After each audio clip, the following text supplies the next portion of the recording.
You are watching the broadcast of the El Paso County Commissioners Court meetings. Commissioners Court meetings are held every Monday at 9:30 a.m. on the third floor of the El Paso County Courthouse, located at 500 East San Antonio in downtown El Paso. These meetings are open to the public. The meeting will start momentarily.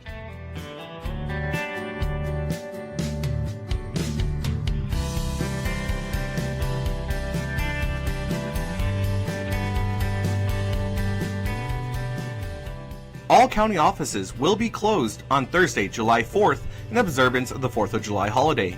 All county offices will reopen on Friday, July 5th, 2019.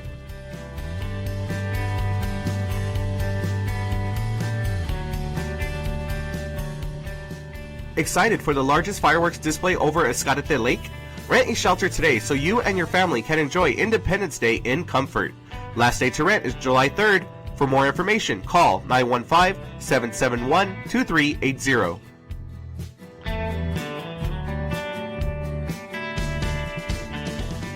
Celebrate the 4th of July with the largest firework display in El Paso. Escárate Park is hosting its annual celebration Thursday, July 4th, with activities beginning at noon and fireworks going off at 9 p.m.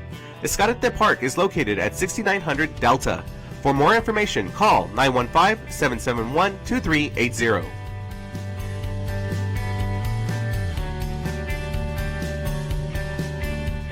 Stay cool this summer by visiting any of the El Paso County pools, Tuesday through Sunday from 12 p.m. to 5 p.m. Don't forget about Family Night on Thursdays from 6 p.m. to 9 p.m. For more information, call 915-771-2380.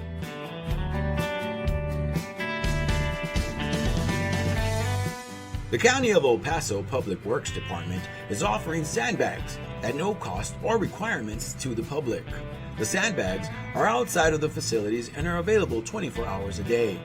The location of the county facilities are the following: the Road and Bridge Fabens Warehouse, located at 1331 North Fabens Street in Fabens, Texas, 79838. The Road and Bridge Canutillo Warehouse, located at 191 Canutillo Avenue in Canutillo, Texas, 79835. And the Road and Bridge Montana Warehouse, located at 14698 Van Lane, El Paso, Texas, 79938.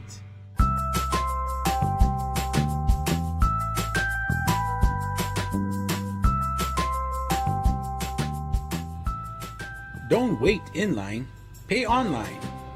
Visit the Financial Recovery Division website at http://www.epcounty.com/budget/financialrecovery.htm to make your payments online or find out more about our kiosk locations. We now accept payments on misdemeanor, felony, and justice of the peace cases.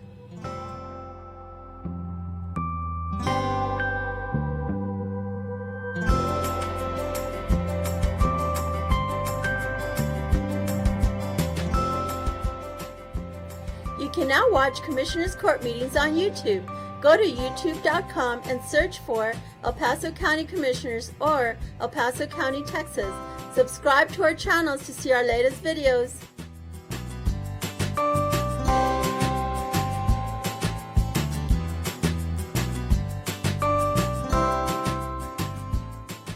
Did you know the County of El Paso's Purchasing Department is responsible for ensuring that all items and services needed by various county departments are purchased in the manner required by the state of Texas?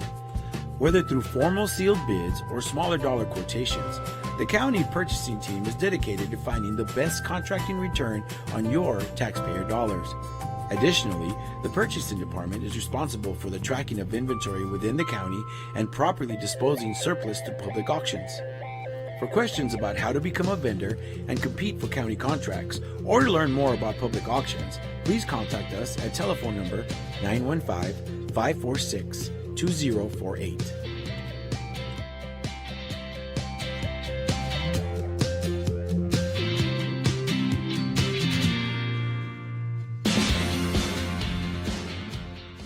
The 346 District Court Judge Angie Juarez Barriz started the El Paso Veterans Treatment Court program in 2012 for veterans and active service members that have been arrested and charged with a felony or misdemeanor criminal offense. To be considered for the specialty court, the statutory criteria includes be a veteran or current member of the United States Armed Forces, including a member of the Reserves, National Guard, or State Guard, and suffer from a brain injury, mental illness, or mental disorder, including PTSD, or be a victim of military sexual trauma, all occurring or resulting from military service.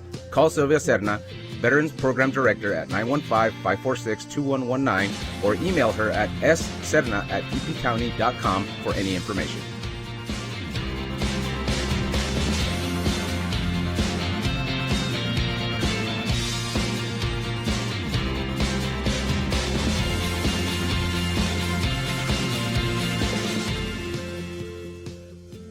Did you know that the County of El Paso's fixed asset control and inventory disposal is handled through the purchasing department?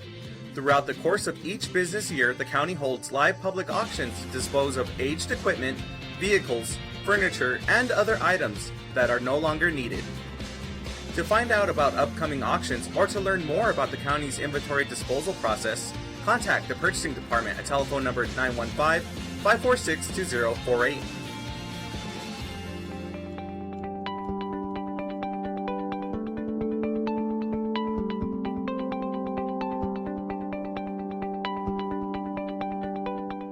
You are watching the broadcast of the El Paso County Commissioners Court meetings. Commissioners Court meetings are held every Monday at 9:30 a.m. on the third floor of the El Paso County Courthouse, located at 500 East San Antonio in downtown El Paso. These meetings are open to the public. The meeting will start momentarily.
Good morning, ladies and gentlemen.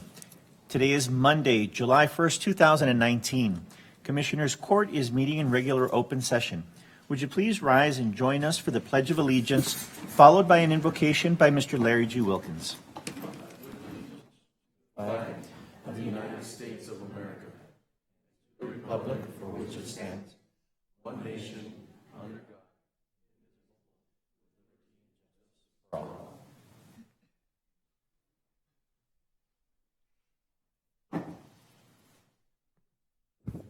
Good morning, Judge and Commissioners and members of the public. My name is Larry Wilkins, and I've got to tell you, I'm waxing nostalgic today, Wally.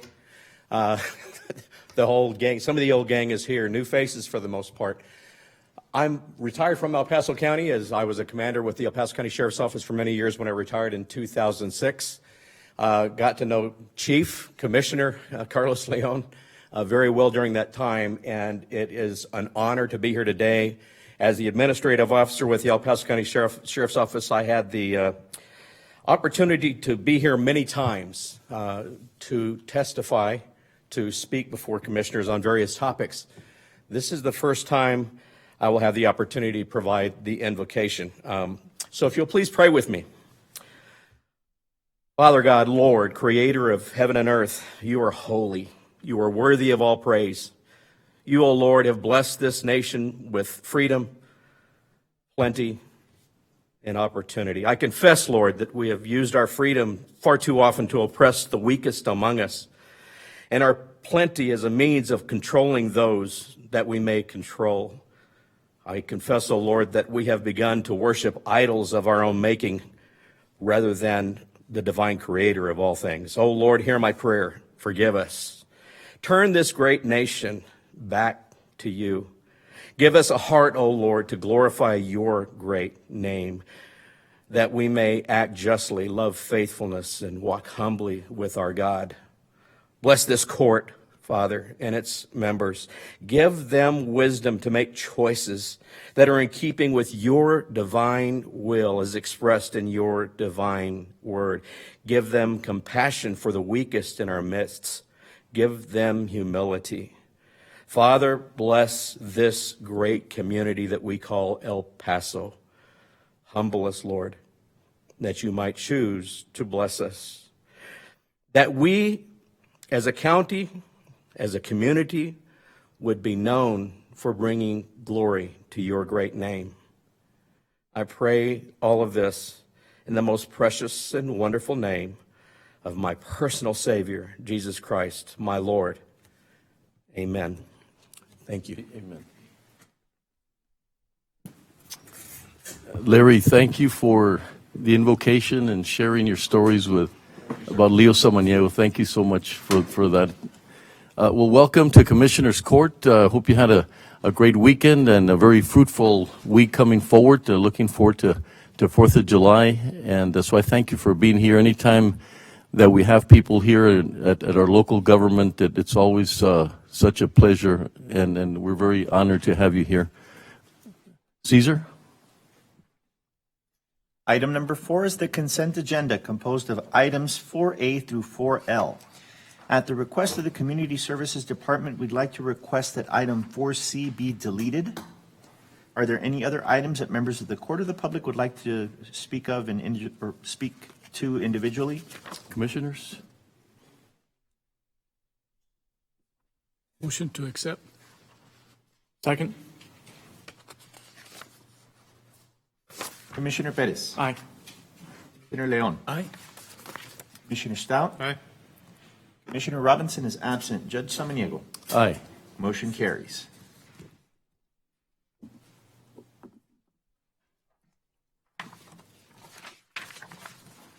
Item number 5A, resolutions. Approve and adopt a resolution opposing the Migrant Protection Protocols policy. Morning, Judge and Commissioners. Thank you very much. I'm proud to be able to read this resolution into the record. I know we have some folks here from Representative Alex Hernanello's office, from the Hope Border Institute and the Border Network for Human Rights, and so we can hear from y'all. And I think Ms. Turner, you wanted to speak as well, so we can hear from y'all after I read the resolution. Whereas the County of El Paso is home to a vibrant and culturally diverse people who every day demonstrate the virtues of hard work, sacrifice, cooperation, charity, and mutual respect. And whereas our border community bears witness to historic migrations of people from every direction and every race who have enriched our community with new gifts, hope, and inspiring commitment to our democratic traditions. And whereas our border community is disproportionately impacted by the inability of the federal government to mount an appropriate humanitarian response to current border realities. And whereas individuals seeking asylum have a legal right under United States law to seek asylum no matter how they enter the United States, as codified by the Immigration and Nationality Act in 8 U.S. Code Section 1158 and upheld by U.S. Circuit Courts of Appeal and the Supreme Court. And whereas the policy known as Migrant Protection Protocols, or MPP, remain in Mexico, obligates many migrants to remain in our neighboring country while awaiting their immigration court proceedings. And whereas along the border, Remain in Mexico has already forced thousands of migrants to return to Mexico, including thousands who have been returned to our neighbor of Ciudad Juarez. And whereas post-World War II, the United Nations established modern refugee laws aimed at preventing the tragedies of the past. And whereas Article 33 of the 1951 UN Convention relating to the status of refugees and its 1967 protocol established the principle of non-refoulement, stating no contracting state shall expel or return a refugee in any manner whatsoever to the frontiers of territories where his life or freedom would be threatened on account of his race, religion, nationality, membership of a particular social group, or political opinion.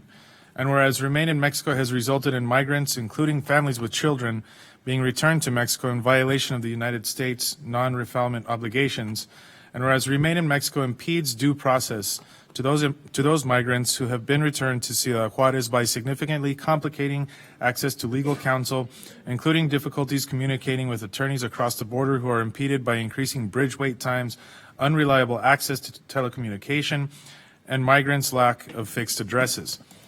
And whereas asylum cases are a lengthy process which can last years, and the generous humanitarian efforts of the many shelters and community organizations in Ciudad Juarez are now overwhelmed by the needs of a growing long-term migrant population.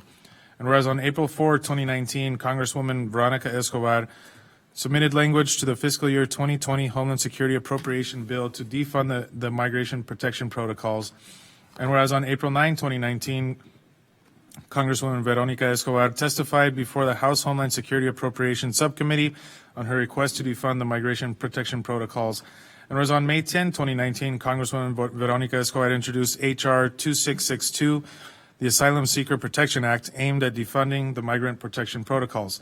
And whereas H.R. 2662 is co-sponsored by 29 members of Congress, including 4 members who represent the southern border, and whereas H.R. 2662 is supported by Amnesty International, American Civil Liberties Union, the Hope Border Institute, Kids in Need of Defense, the Southern Border Communities Coalition, the Latin America Working Group, and the Washington Office on Latin America. Now, therefore, be it resolved by the El Paso County Judge and Commissioners Court that the County of El Paso denounces the policy known as Migrant Protection Protocols, that the County of El Paso calls for current federal administration to put an end to the implementation of the Migrant Protection Protocols known as Remain in Mexico, policy ensuring the safety of migrants arriving to our border community and working for a just and humanitarian response to current border realities. And that the County of El Paso supports H.R. 2662, the Asylum Seeker Protection Act, and aims to support and assist with the ongoing humanitarian issue both in El Paso and Ciudad Juarez in the spirit of regional partnership. And let it also be known that we, the County of El Paso, implore our federal government and members of all political parties to set aside whatever differences they have and come together to address the issues that we are being forced to deal with on both sides of our beloved border community. Signed this first day of July 2019. Hopefully, the Honorable County Commissioners Court. Second. Commissioner Perez. Just before I vote, and I know you all are tired of hearing me say this, a lot of the policies pursued by the Trump administration are obviously cruel, and just when you think that we've hit a new low of cruelty in this administration still continues to surprise us by the level of cruelty of their policies as it pertains to immigration. But as this resolution calls for a just and humanitarian response to the current border realities, I'd be remiss again if I just did not once again state that I think part of the biggest problems when it comes to this, why the administration feels it's okay to do the things that they do, is I view that this administration is not only racist, but I feel that they treat migrants as subhuman.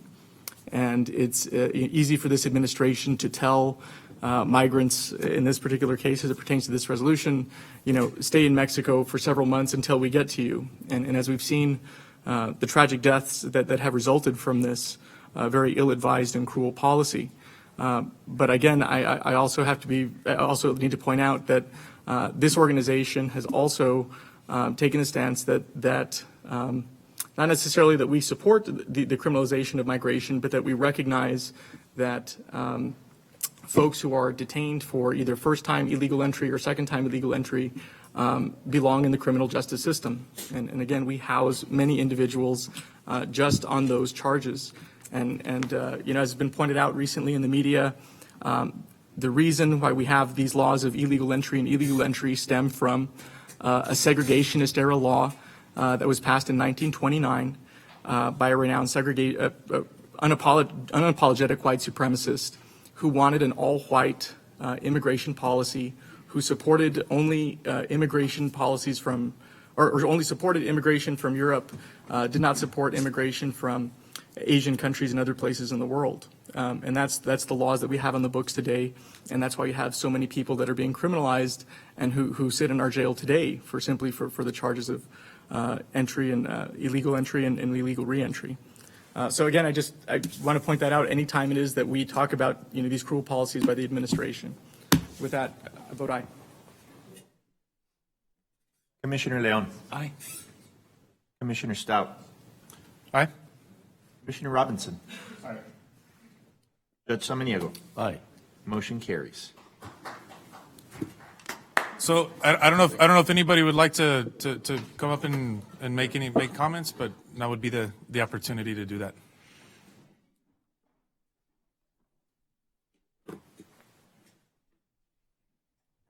Good morning, Judge Samaniego and Commissioners and Commissioner Stout. Thank you for this profound moment for us. My name is Marisa Limon Garza. I'm with the Hope Border Institute, where I serve as the Deputy Director. And we're now in week 12 of this program here in our borderland community, where we are shipping off families to remain in Mexico for the duration of their asylum process. Asylum, as we know, is a legal process that's a sacred covenant amongst the U.S. and many other nations around the globe.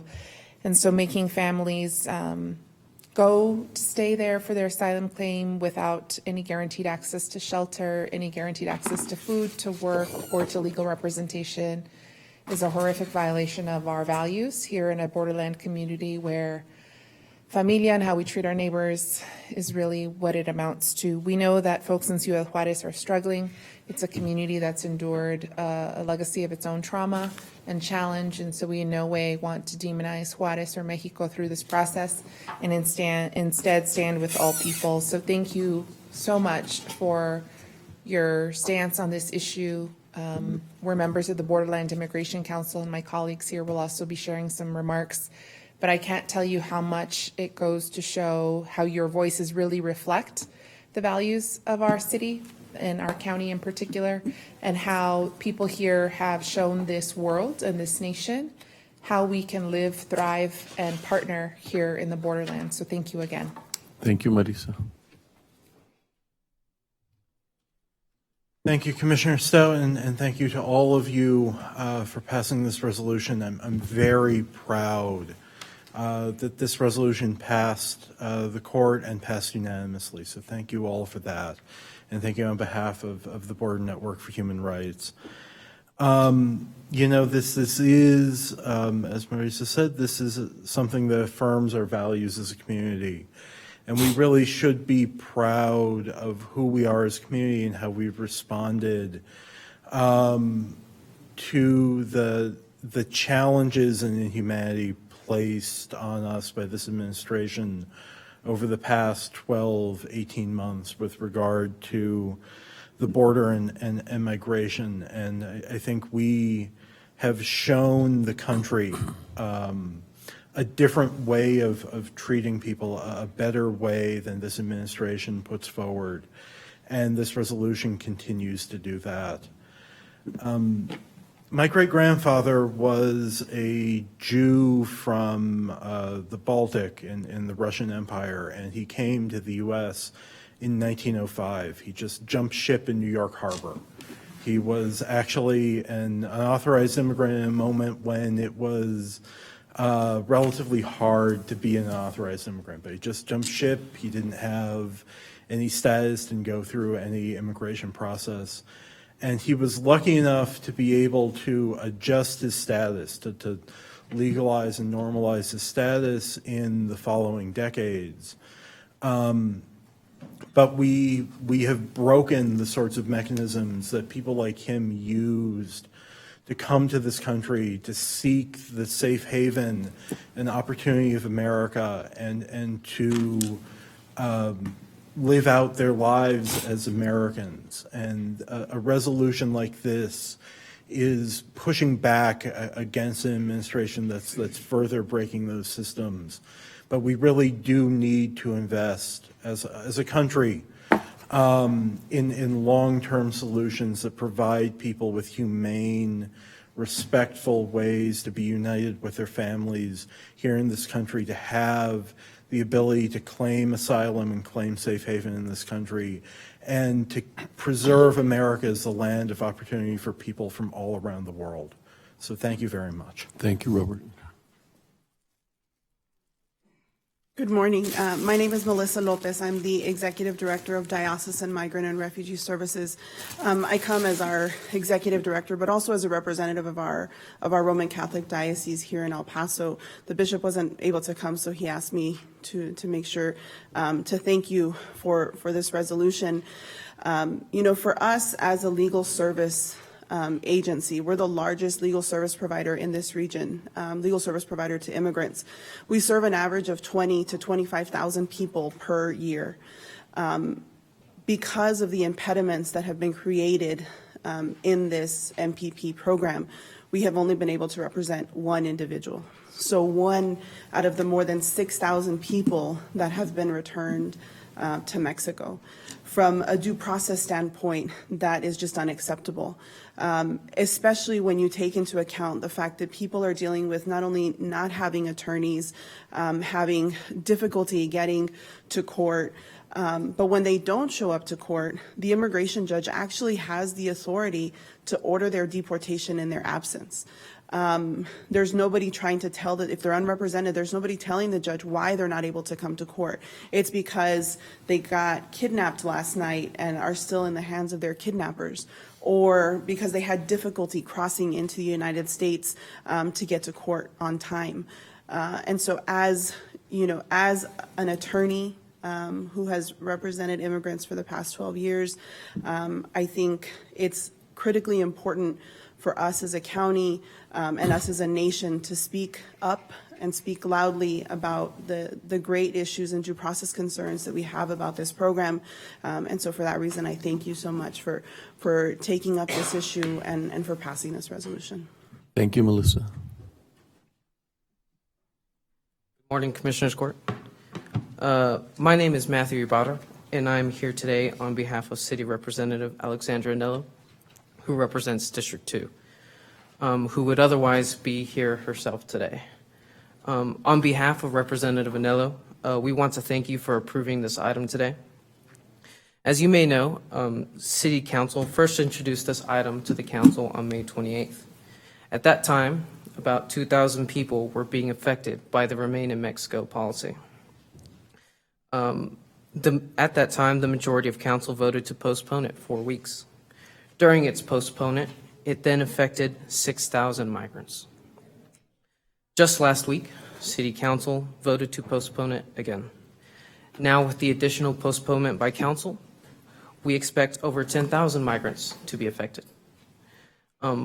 We are thankful that the Commissioners Court has voted to oppose the Remain in Mexico policy, also known as the Migrant Protection Protocols policy. We also would like to point out and give credit to the organizations that helped create this resolution. City Representatives Anello and Schwartzbein worked together with stakeholders from the ACLU, the Border Hope Institute, Border Network for Human Rights, and Congresswoman Escobar's office to create this resolution. So once again, on behalf of City Representative Alexandra Anello, we would like to reiterate our thanks for passing this resolution at the county level. Thank you. Matthew, thank you so much. I want to thank you all very much for. Ms. Turner, would you like to speak first before I go? Sorry.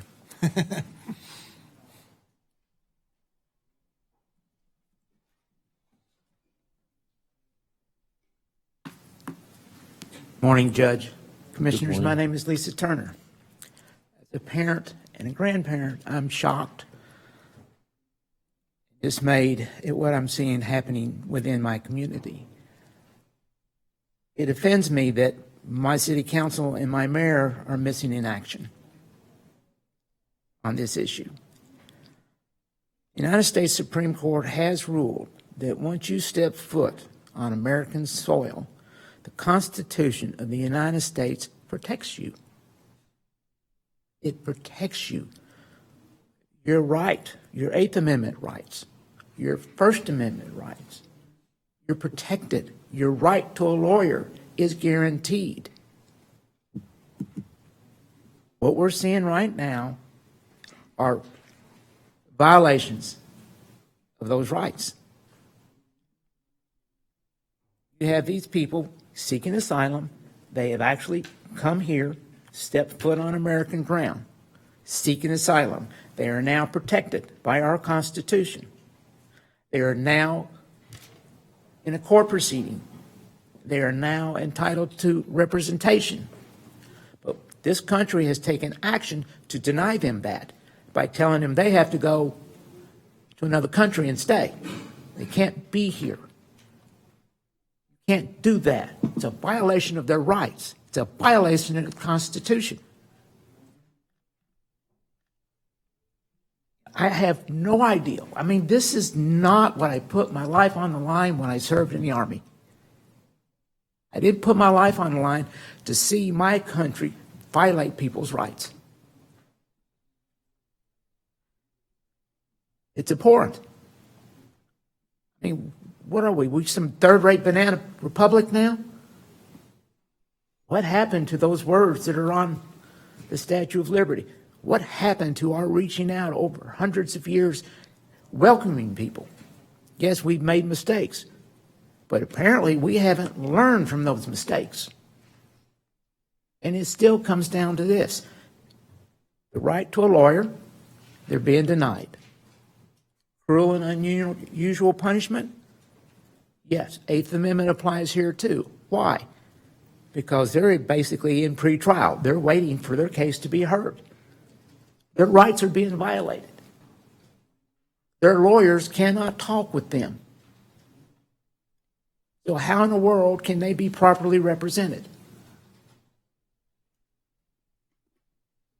This city has the capabilities to house people, and it has turned its back.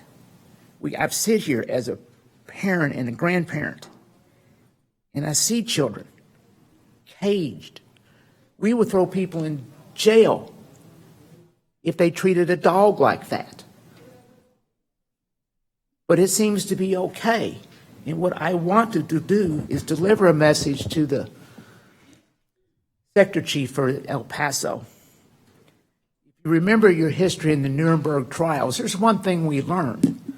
Those of us who had to take orders,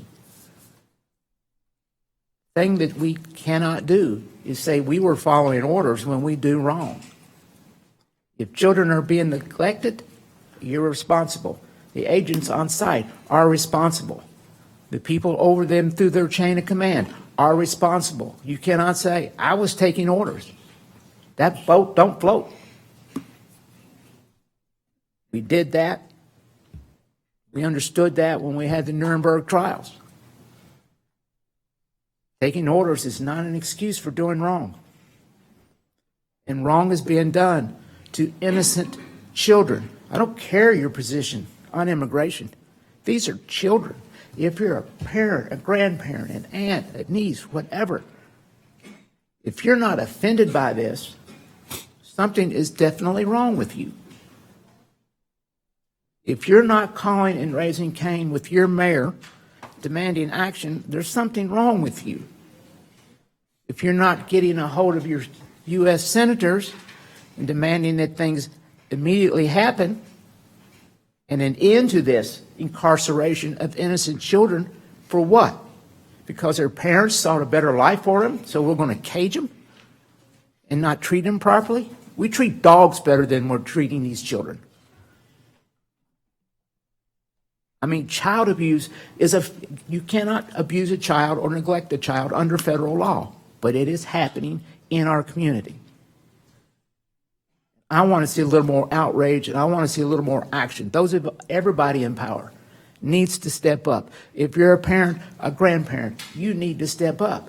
Because let me ask you a question. What happens if it's your child next time? If you haven't been watching, let me say this. It's coming. If we don't right this ship, it's coming. Thank you, Lisa. Commissioner Stout? Thank you very much, Ms. Turner. And thank you to everybody who worked on putting the resolution together. I feel it's a really well-written resolution and covers quite a bit, and I think it's very urgent that this policy end. We were just at some of us were just at the Clinton Border Patrol facility yesterday, and we were out there raising our voices, and I think that even though these resolutions are non-binding, they may not mean a lot policy-wise. We're still going to send this to our Senate our senators and of course the delegation, our federal delegation, to let them know that in El Paso County we're fully against this type of policy and that it needs to stop. And I think in the past we've seen how raising our voices and making noise has worked, right? When we had the baby jail out there in Tornillo. But we still have to continue to be vigilant because it's not going away. It's not like they've stopped separating kids from their parents. It's not like they've stopped incarcerating kids. And now it just seems like it's worse. And so we have to scream even louder. We have to work even harder, and we have to be even stronger when it comes to this. And it's urgent. I think it's very urgent. This was to be a resolution that we were hoping that would pass at both the city and the county. It did not pass at the city. It was postponed. I guess they didn't see the urgency that we see, but it is urgent. And we have spent money helping refugees at the county as well as the city has. And there are attempts in Congress to try and have that money reimbursed, but nothing has passed as far as I know at this point. We don't know if it will pass. If it does, it might get vetoed by the president. And I just don't think that we should cower to the federal government and whether or not they're going to reimburse us for a couple $100,000 that we spent knowing full well that we probably would not be getting a reimbursement from them. I think that's a ridiculous excuse for putting this type of thing off and for not for excusing yourself from the urgency. And so I'm very disappointed, but I'm very happy that at the Commissioners Court we see the urgency and we're not worried about the peanuts that we spent. And to Commissioner Perez's point, we do have immigrants in our jail, and that is something that is, I think, weighed on all of our minds for a long time. I don't think any of us here espouse the fact that these folks belong in the criminal justice system. I don't believe that one bit. And it's a tough decision to make, and it gets brought up every time that we talk about refugees, every time that we talk about immigration, every time that we talk about this, it's brought up and it's thrown at us. And, you know, it's not an easy decision to make. But we have met with people. We didn't make this decision in a vacuum. We reached out to people in the community. We reached out to the Border Patrol, to the Mexican consulate. We spoke to the BNHR, to folks that are representing organizations here. And, you know, it was very clear to us that these folks, if we were to close down our contract with the federal government and send them away from El Paso, the process that they're going through would be much harder, and we do not want we do not, in my opinion, want to cause a further hardship for the folks that may be in our jail. We don't agree with the reason why they're there, but that's why we pass these resolutions. That's why we continue to raise our voice and ask for the federal government to change their policies when it comes to incarcerating immigrants, when it comes to criminalizing immigrants. But the reality of the situation right now is that things are not the way that we wish they could be. We're going to continue to advocate, and we're going to continue to fight on behalf of immigrants, but we don't need to make their lives harder.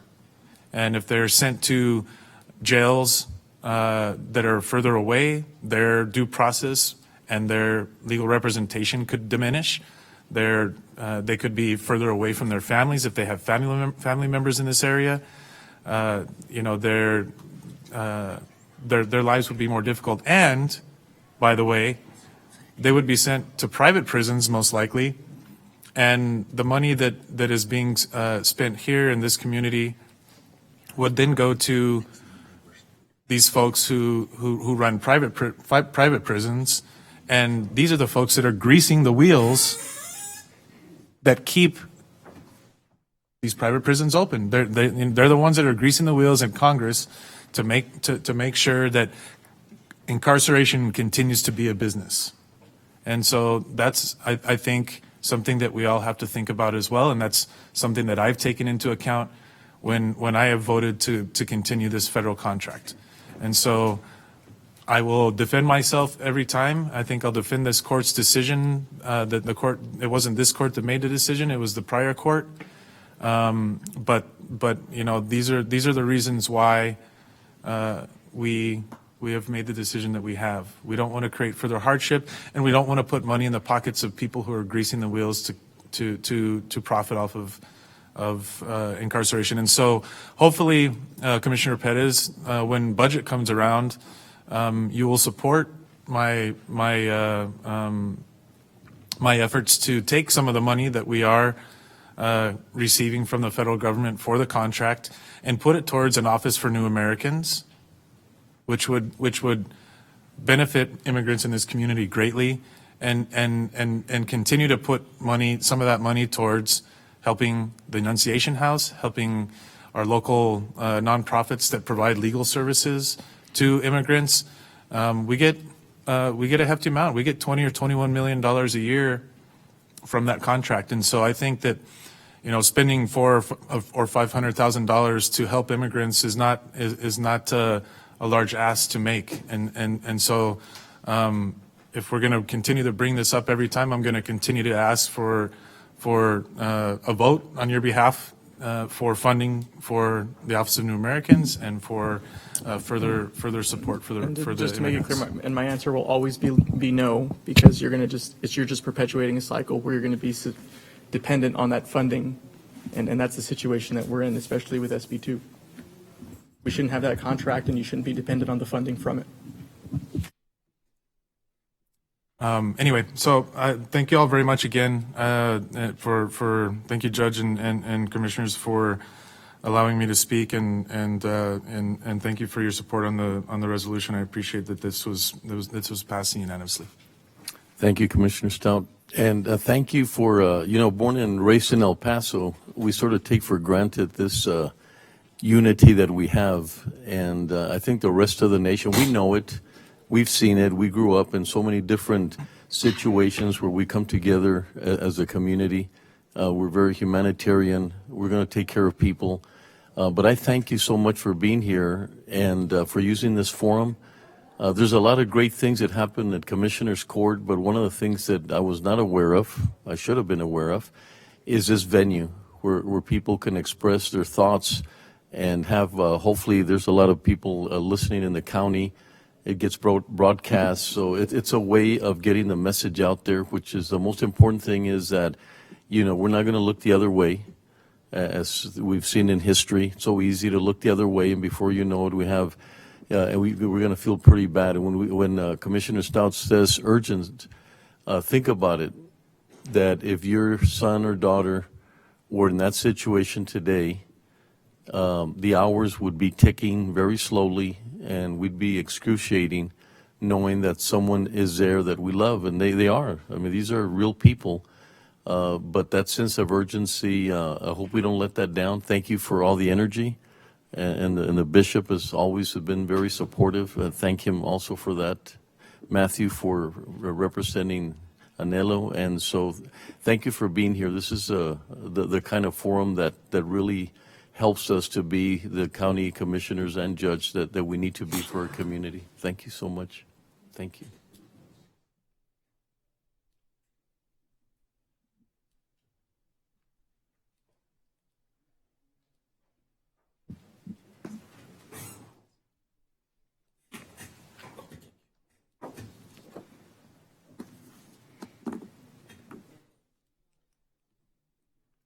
Item number 5B, approve and adopt a resolution recognizing the month of July 2019 as Parks and Recreation Month in El Paso County, Texas. Thank you, Judge and Commissioners. I have the privilege of reading this resolution, and I believe we have Veronica Meyer and other representatives from the Parks Department. Whereas parks and recreation programs are an integral part of communities throughout this country, including El Paso County, and whereas the El Paso County Parks and Recreations Department oversees 10 parks with 686 acres to include a 27-hole golf course, a 10-field, 45-acre baseball and softball sports complex, 3 swimming pools, and a 400-acre regional park with a 50-acre surface lake used to host runs, car shows, concerts, fishing events, and various community events. And whereas parks and recreation programs build healthy and active communities that aid in the prevention of chronic disease, provide therapeutic recreation services for those who have a mental or physical impairment, and also improve the mental and emotional health of all citizens. And whereas parks and recreation programs enhance the quality of life and increase a community's economic prosperity through expansion of the local tax base, increased sports tourism, the attraction and retention of businesses, and crime reduction. And whereas during National Kids to Parks Day, the department offered various activities such as a kid fish derby at Escalante Park, a drone demonstration at Westway Park, and moon gazing at Reisinger Park. There were over 600 residents that participated throughout the county. Whereas the department has started Parks After Sunset, a summertime movie series where they show recent films after dark on Saturday nights for the month of July. They will showcase movies at Agua Dulce, Gallegos, and Estrella Parks. For the 4th of July, the department will host the county's largest fireworks display in the county.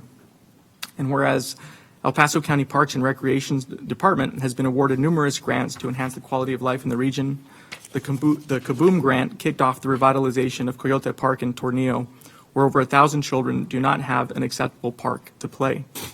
The most recent award is a $400,000 grant from the Texas Park and Wildlife that will allow the county to build off highway vehicle trails at San Felipe Park in Fabens. And whereas the U.S. House of Representatives has designated July as Parks and Recreation Month, now therefore be it resolved by the El Paso County Commissioners Court that the month of July is recognized as Parks and Recreation Month in El Paso County, signed this first day of July 2019 by the honorable members of the Commissioners Court. Second. Commissioner Perez. Aye. Commissioner Leon. Aye. Commissioner Stout. Aye. Commissioner Robinson. Aye. Judge Samaniego. Aye. Motion carries. Thank you, Judge Commissioners. And we have representatives from the Parks Department, Ms. Veronica Meyer, who has really done a lot to not only improve the quality of our parks, but also to enhance the programming at our parks, which is also a vital component. And I know many residents appreciate the additional activities that are going on at parks, particularly in some of the further parts of the county where there oftentimes isn't a lot to do, and so these types of programs have a very meaningful impact on our residents. So I just want to thank you and your staff for all the work that you do and for all the time that you put in to helping improve the quality of life in our community. Thank you. Thank you. Good morning, Judge, Commissioners. Good morning. Veronica Myers, Parks and Recreation Director, and with me, Tessa Jimenez, our Special Events Coordinator, and our new Marketing Coordinator, Desiree Gonzalez. So since 1985, Americans have celebrated Park and Recreation Month in July to promote the importance of parks and recreation in health and wellness, conservation, and social equity, and to recognize the many parks and recreation employees that maintain our local state and community parks. Park and recreation services are vital, as you mentioned, for our communities, from protecting open space and natural resources to helping fight obesity and providing activities and resources for all walks of life. Parks and Recreation Month encourages everyone to reflect on the exponential value Parks and Recreation brings to communities. This July, the County of El Paso Parks and Recreation Department is game on for Park and Recreation Month. All month long, we'll be celebrating the fun and games that local Parks and Recreation offers to residents of all ages and abilities. With that, I'm gonna, and we start this already this Thursday with our 4th of July.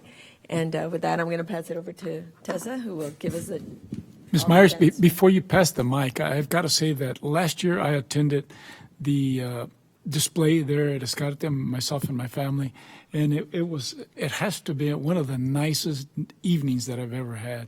And I'm looking forward to another year there this Thursday. So I hope it's as nice as it was last year, but I'm anticipating. We even had to turn away, if you remind me, I think we even had to turn away people from the park because it became so full. So congratulations, looking for a great year this year.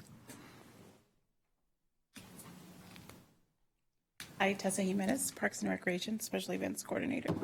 So Game On in July, we have a lot of activities at our different parks. Of course, 4th of July is the big kicker, and it is the biggest display in the city this year, so that's going to be awesome.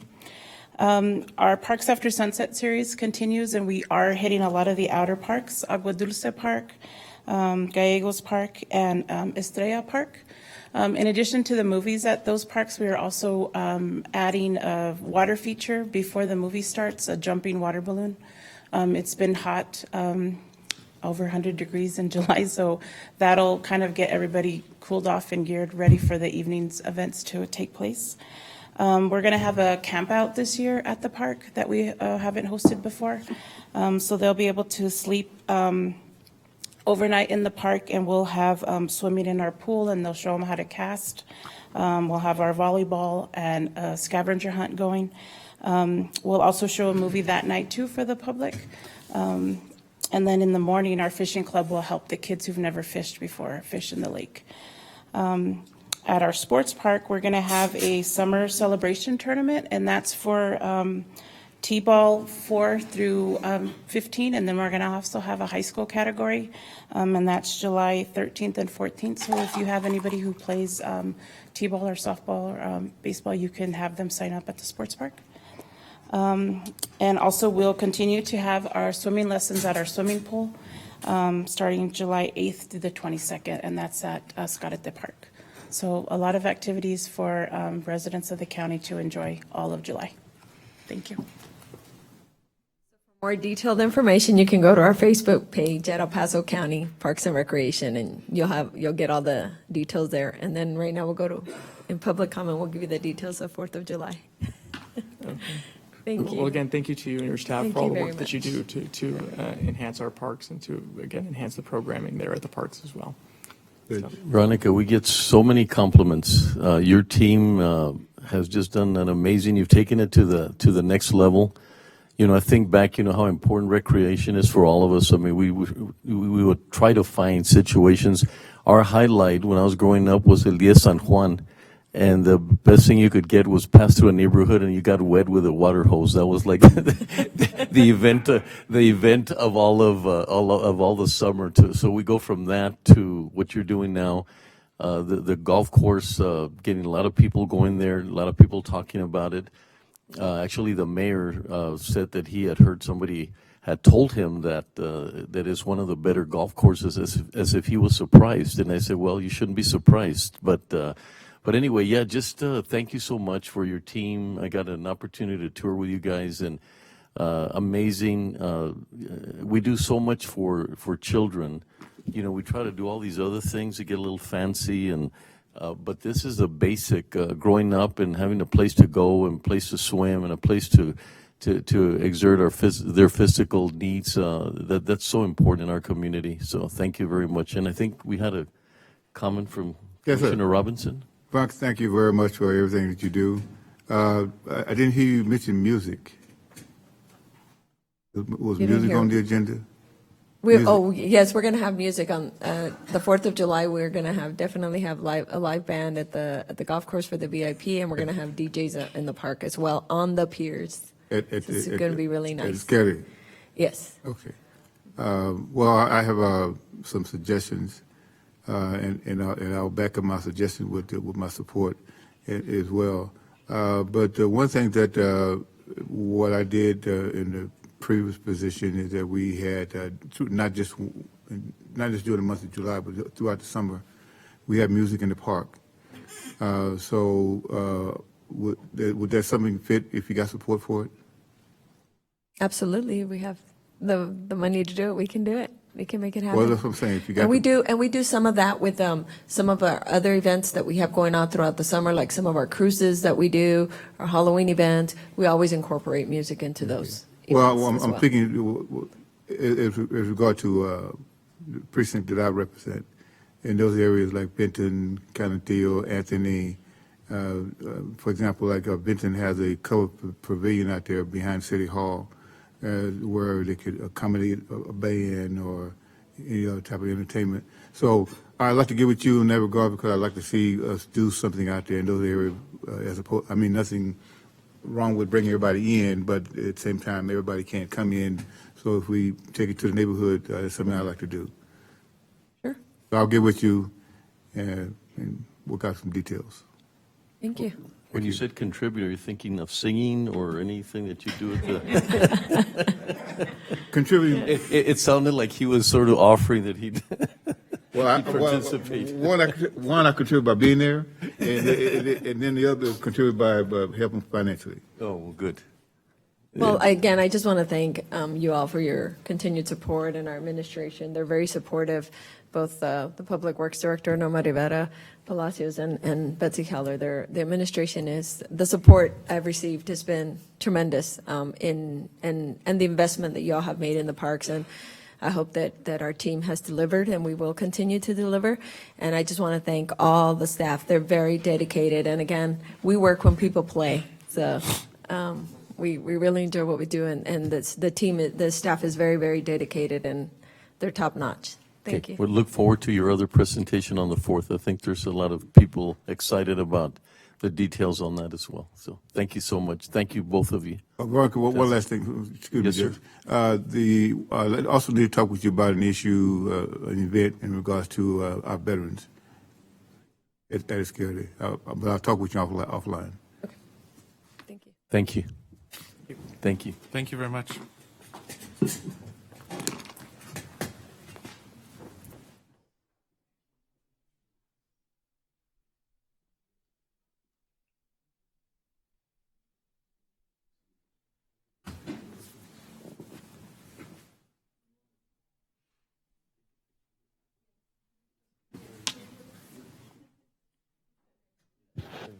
Nicole.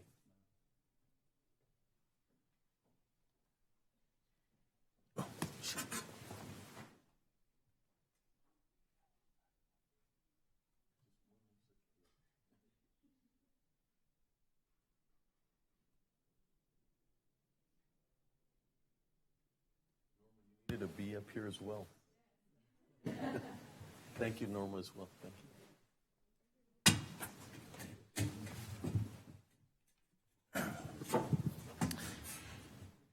Item number 6 is public comment.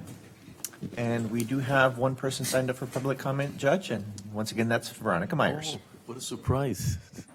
Thank you. Surprise. Thank you, Veronica. So again, Veronica Myers, Parks and Recreation Director. So want to invite all the community and you all for our 4th of July. I have to thank again the staff, and I have to thank the Sheriff's Department, our Texas Parks and Wildlife Department, game wardens, that are coming forth, doing a tremendous job to ensure that the experience is both safe and enjoyable. So I really want to thank them because we do the fun part, but they make sure that we're safe. And the Office of Emergency Management, we've been working with them, so we're really, really excited about that. We hope to speed up our ingress and egress in and out of the park. We've worked with them on a plan so that everything's easier to get in and get out. We've added additional parking in our special event area. It'll be marked so that we have additional parking to allow more people into the park. And again, it is the largest fireworks display in El Paso. And because we're blessed with the size of that we have, not just at the golf course, but in the park. Also in the park, we're renting shelters. However, it's first come, first served still. We want to let the community know there's 200 acres of park. There is plenty of space for everyone. We have over 80 picnic shelters. We have tons of space where you can bring your pop-up tent, your grills, bring your family out there. There's plenty of space for everyone. The rental of the shelter is just a benefit for those that want to have it reserved. Otherwise, they're first come, first serve, and open to the public. We want them all to come and enjoy that. And then in the VIP area, the golf course, we will have a live band. It includes a putting contest. It includes a meal. And then again, also in the golf course is the only place where everyone can legally drink if people want to have a alcoholic beverage for their celebration.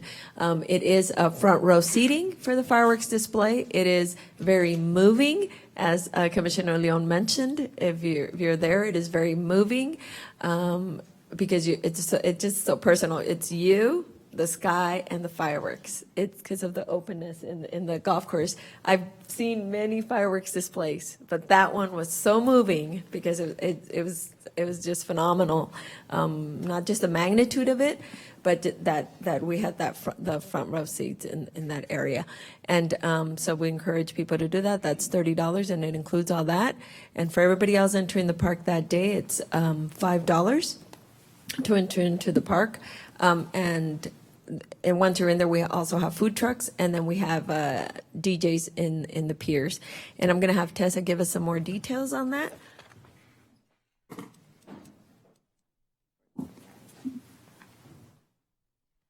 So this year we will have 3 DJs that'll be having a fun party atmosphere throughout the park. So we'll have one in one of the shelters by the pool, one on one of the piers by the pavilion, and the second will be on the south end of the park on our 3rd pier. In conjunction with that, our firework display is synchronized to music. So they will hit play and the fireworks will go off, and it'll match. Patriotic music will match the firework display. So that's also pretty cool. We're going to have 10 food trucks that have signed up to participate at our event. So there'll be plenty of different types of variety of food for people to enjoy if you're not cooking out.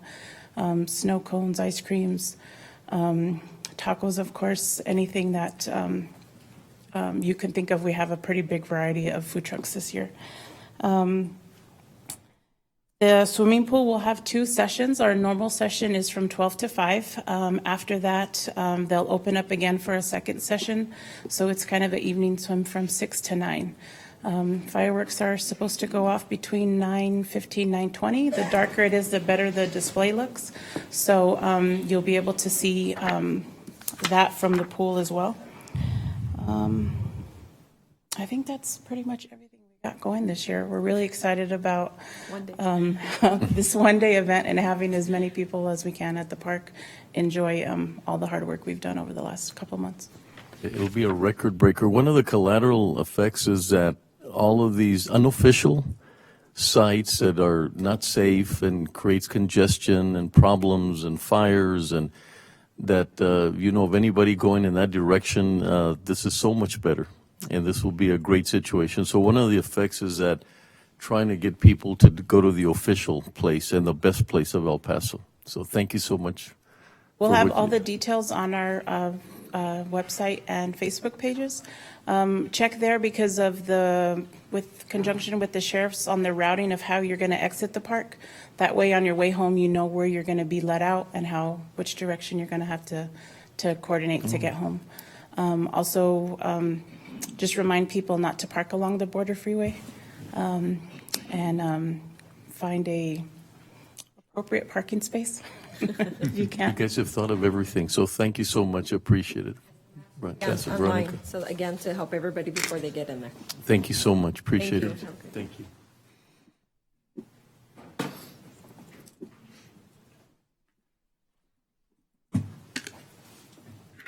This brings us to item number 7, Commissioners Court. Discuss and take appropriate action on the County Veterans Advisory Board's recommendation to conduct a veteran needs assessment in El Paso County, Texas. Thank you. Ben? Good morning. How's everybody doing? Real good, thank you. Judge, Commissioners, thank you very much for giving me the floor to go ahead and discuss our proposal on the veteran needs assessment as we move forward, defining the need and the why and why it's important as we talk about why it's necessary for us to move forward and approve the veteran needs assessment. But before I get started, I would like to introduce a couple of great veterans that are here in the audience with us.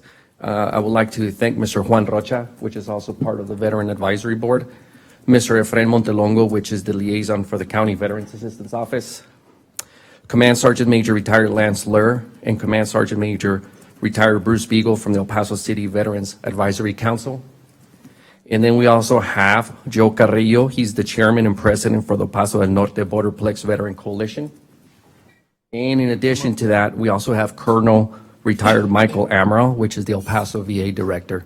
So before I get started, I would like to give the floor to Colonel Amaral for a few minutes to say a few remarks for representing the VA, and then I will get started with my proposal for the Veterans Needs Engagement. Colonel Amaral, the floor. Thank you, Ben. Judge, Commissioners, I appreciate the time. I appreciate you listening to Mr. Miranda's presentation. We in El Paso are the 101st Community Veterans Engagement Board that's been officially stood up across the country. It's a great step for our community to become more veteran-friendly as we strive down that road. There's a lot of change that needs to happen. There's a lot of planning that may not have been done in a timely manner to meet the growth in our veteran population. I'm working on it from my end. I greatly appreciate the support from the El Paso community to move forward on the community side. That's really all that I had. So, Mr. Miranda, I'm going to turn it back over to you. Thank you, sir. Appreciate it. I will go with some information regarding some information and data that we gathered throughout this assessment. I will show you some demographics. I will talk a little bit about the needs for the veteran needs assessment, how the process will look and how it looks like, how the data that we collect, how it will be utilized, because I want to make sure that you have a really good understanding of once we get the data, how that's going to look and how we're going to move forward to ensure that we continue to serve our veterans and their families. And then I will ask for what support is needed from the Commissioner's Court. A little bit of information that you see. Approximately, there's about 1.6 million veterans that live in Texas. And those 1.6 million veterans that live in Texas, there's about 48,000 that live in the El Paso County. In those 48,000, there's a little bit over 42,000 male veterans and close to 6,000 female veterans. In addition, out of the 254 counties that are in Texas, there's 10 counties, El Paso's included in those 10 counties, where 40% of our state's veterans live in those 10 counties. As I mentioned, El Paso County is one of those counties that have the largest population of veterans that live in Texas.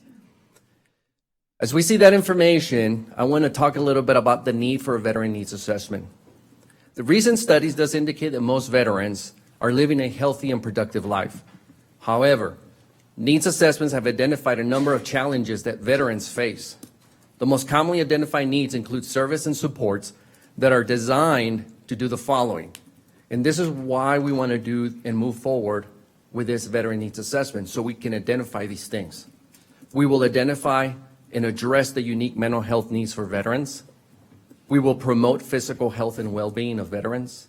We will enhance employment and vocational business opportunities and success. We will secure and improve housing options and reduce homelessness of our veteran population.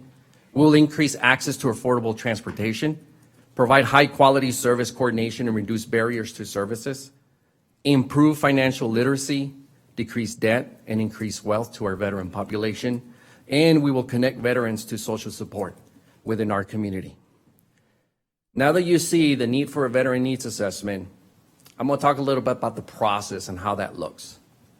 What we'll do is we will get an independent nonprofit organization that will utilize evidence-based data collection measures to identify the needs of veterans, gaps in our community that are of what we identify that's not there to support the needs of veterans. And we will also identify strengths within our community, which are focused specifically to support healthcare, employment, education, and the quality of life for our veterans and their family. Now, the process is a 5-step approach. When we start this veteran needs assessment, we will start by understanding our community, how our community is poised to support veterans and their families. Once we understand what our community has and who it is, we will start collecting survey data by different methods. Then we will analyze that data. We will then project performance and monitoring measures to make sure that we're not only identifying gaps and strengths, but that we put business plans in place and objectives and measures to ensure that we're taking care of those needs that we found that are needed in our community to support veterans and their families. And then we will present the report to the Commissioner's Court and other stakeholders that have a vested interest to ensure that we continue to move forward to support our veterans and their family. Now, the time frame for this project, tentatively, is to start this project in September of this year, and it will conclude in March of 2020. It is a lengthy process, and the reason I said that it's a lengthy process is because there's a lot of time and effort and logistical fronts to make sure that this is done right. Because once we receive the final report of the Veteran Needs Assessment, we're going to be able to have a really good report that our community is going to be able to utilize to move forward to take care of veterans. I could tell you in the state of Texas conducted a Veteran Needs Assessment in 2016, and it was phenomenal. They identified top 10 needs of veterans throughout the state. And the top 3 is jobs, mental health, and quality of life. And then there's 7 others that come abroad. Now, out of that assessment, other counties in Texas took it upon themselves to say, you know, let's go ahead and conduct an in-depth county assessment within our community to see what our needs are for our veterans. And I could tell you that there's other counties throughout the state of Texas that have moved forward since 2016. For example, Harris County conducted one, Bexar County conducted an assessment, the Dallas metro area conducted an assessment. There's one that's about to, Austin, in the city of Austin, they moved forward to conduct it because they also have a big veteran footprint. And they have a lot of lessons learned of what those areas and those counties and those communities have learned. A lot of the times, to their surprise, those communities didn't know that there was those gaps that existed that were lacking to support veterans and their families. So it is, this needs assessment for the state of Texas has started in 2016. And like I said, a lot of the counties have moved forward to conduct a comprehensive assessment within their communities. Now, how is this data going to be used? Well, stakeholders, to include the County of El Paso, the cities within the counties, veteran service organizations, nonprofit agencies, healthcare agencies, employers, education institutions, can utilize this data to do these things, to increase evidence-based treatment for mental health, but not overlook other needs that veterans have as well. In addition, to develop support for veterans seeking employment and education, to decrease obstacles to services that veterans and families need, to build a stronger community, to increase support services for my family members, and to specialize services and programs for specific veteran subgroups such as our women veterans and members of ethnic and minority groups. Now, this is where I'm asking the Commissioner's Court for its support. There's 3 things that I will ask the Commissioner's Court for support. on behalf of the Veteran Advisory Board. The first, approve the El Paso County Veterans Advisory Board to support and champion the El Paso County Veteran Needs Assessment. Second, approve and identify funding to support the El Paso County Veteran Needs Assessment in an amount not to exceed $10,000. This assessment, it's projected to cost in a total of $25,000. So we are asking the county to approve the funding not to exceed $10,000. And that's where our third point comes into play. To approve the El Paso County Veteran Advisory Board to collaborate with stakeholders and gain the necessary funding to cover the remaining cost for the El Paso County Veteran Needs Assessment. So to allow us to move forward and to talk to other stakeholders, whether it's our local colleges and universities, whether it's the cities, the chamber, other veteran service organizations that, or private businesses that have a vested interest in getting this information and gain the other $15,000 that we need to complete this veteran needs assessment. That concludes my briefing, pending any questions. Ben, first of all, thank you for, you just came into the advisory board. Thank you for all your participation in the advisory board, everything that they're doing. It's such an opportunity for the county to take this role because we have them all into San Elizario, and sometimes when other organizations take the lead, they sort of focus on certain areas, and you're focused on every element, every part of the county. So that's a huge, big part of that. We also had been talking for some time now that we have all the elements to be the veteran capital of the U.S., and I think you can't really do that until you really understand what are some of the needs. And as we've gone around, and I've had the privilege of meeting with so many veteran groups, is that we really don't, we want to do a lot of things for them, and we have a lot of projects for them, but we're becoming a very data-based community, and it's very difficult to focus on things without really understanding the need. I liken this assessment almost to the census, because you're going to have to go out there and make sure that you reach every person, every veteran that has something to say about what their needs are. And so one of the nice things that Ben talked about is that we're still in a position, and I've talked to other groups about this, for example, Destination El Paso, to help out, because we know that this is an important community.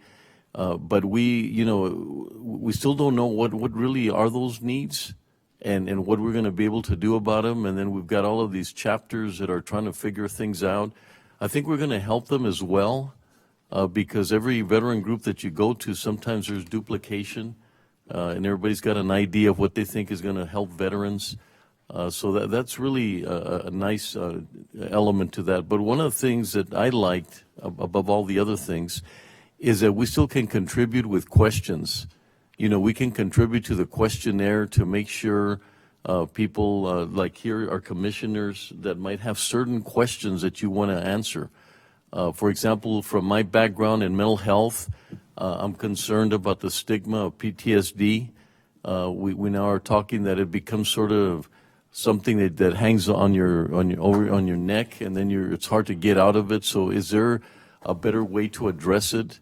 Are we able to talk maybe about a situation that was traumatic instead of being a PTSD person, So there's so many questions that we can ask that can satisfy some of the things that are concerning to us. I also love the fact that we've had people that recently, like Lance that were in the military, that are participating, because I think we need a really strong relationship with Fort Bliss.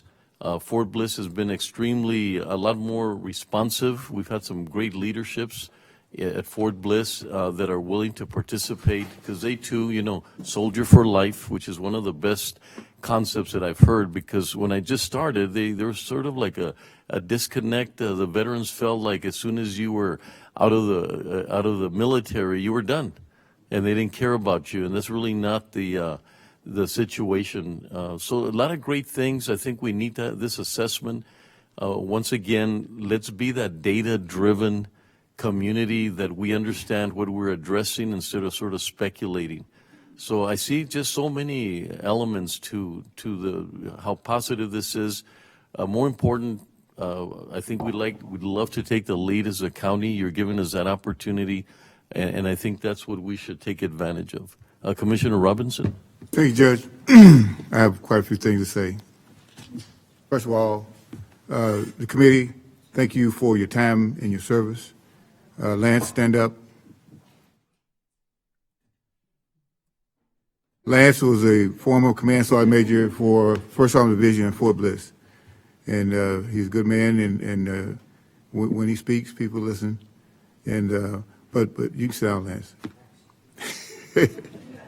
Well, seriously, I joke with Lance, but we've known each other for quite a while. But seriously, Judge, when you talk about PTSD, a lot of work has been done, yet there's a lot of work needs to be done.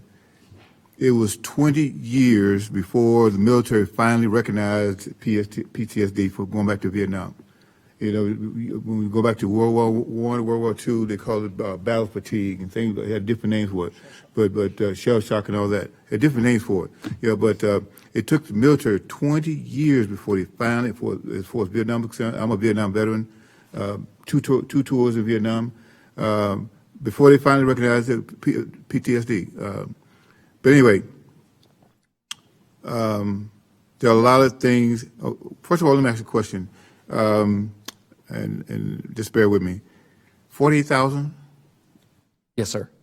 And that's according to that's a conservative number.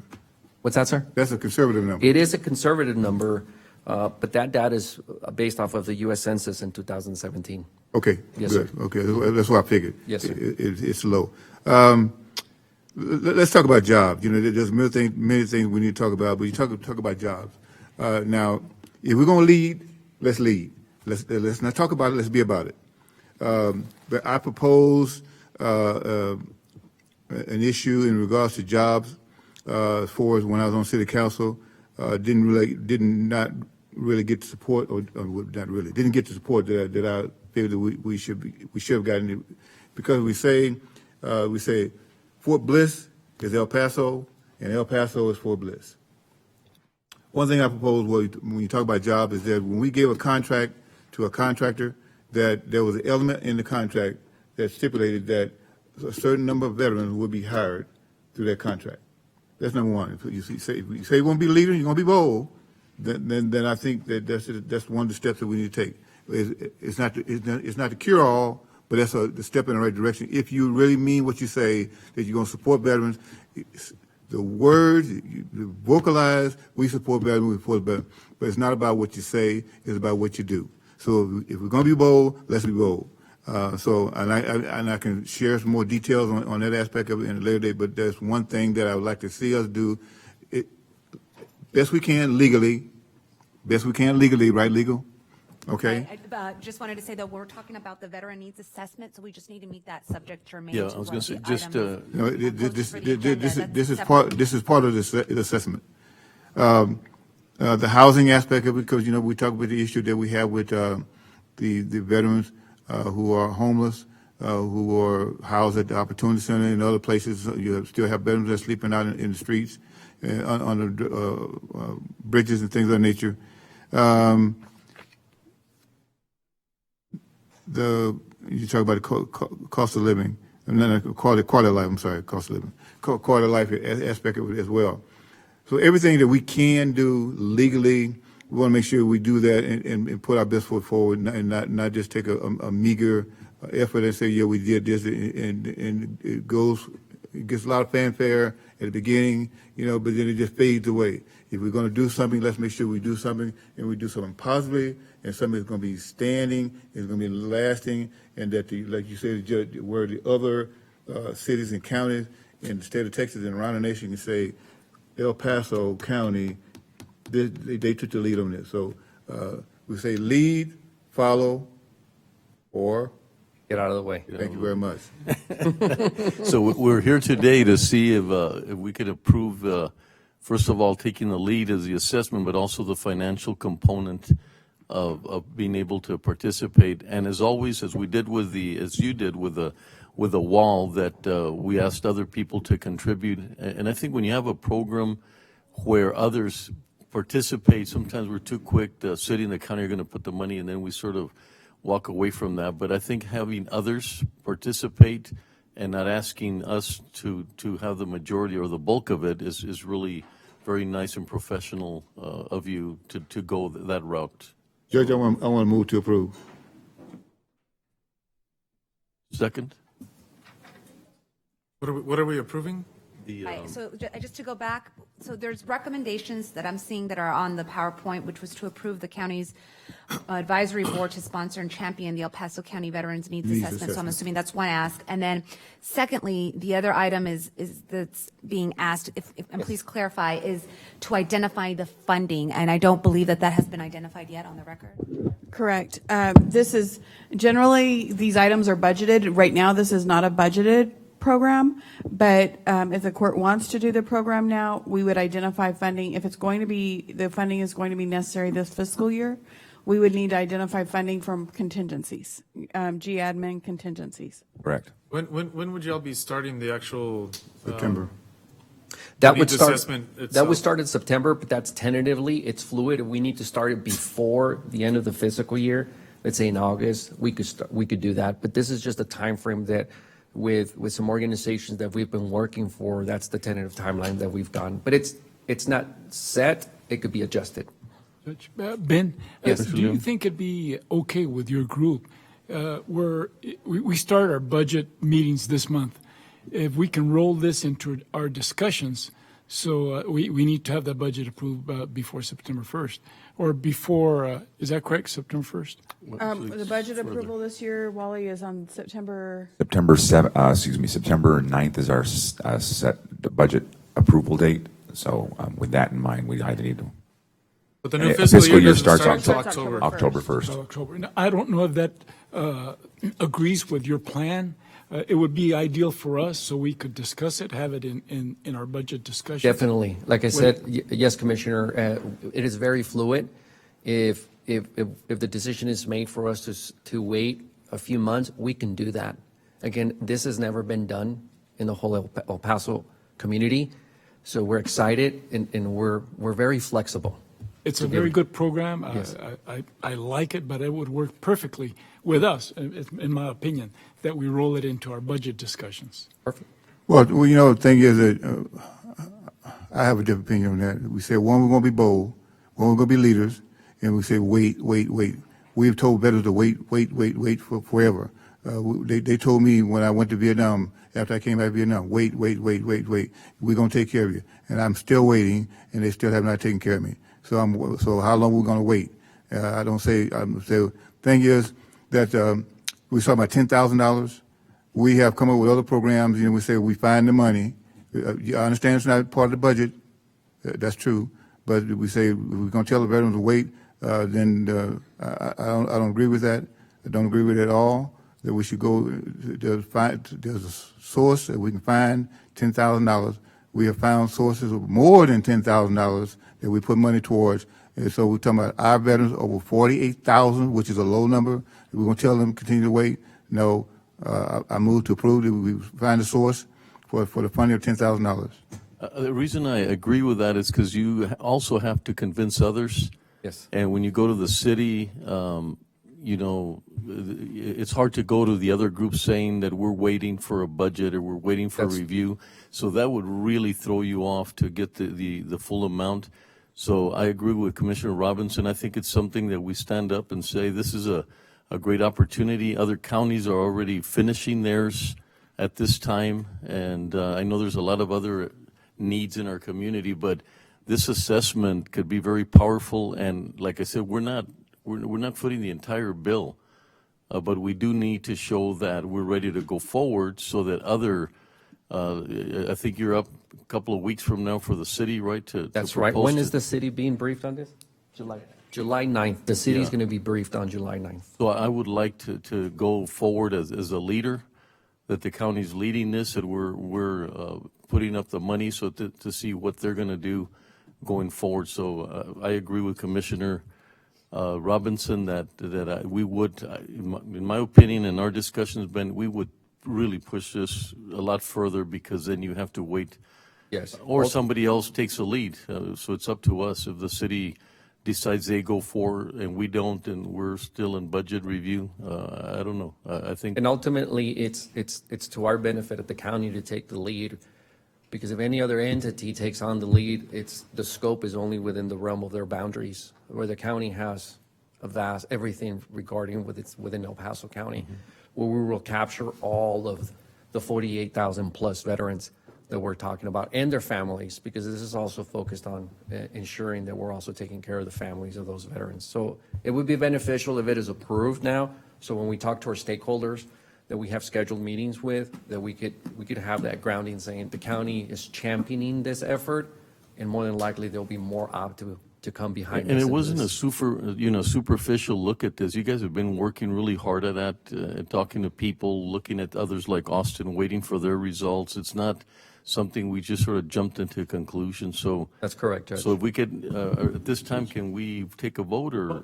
Judge, if I may suggest, I think we should strive to get a unanimous vote on these types of issues. I don't think anybody here disagrees with the concept. It's just, I think it's bad budgeting practices to, we didn't anticipate this at the beginning of the year, and, had we, I think it surely would have gotten the funding.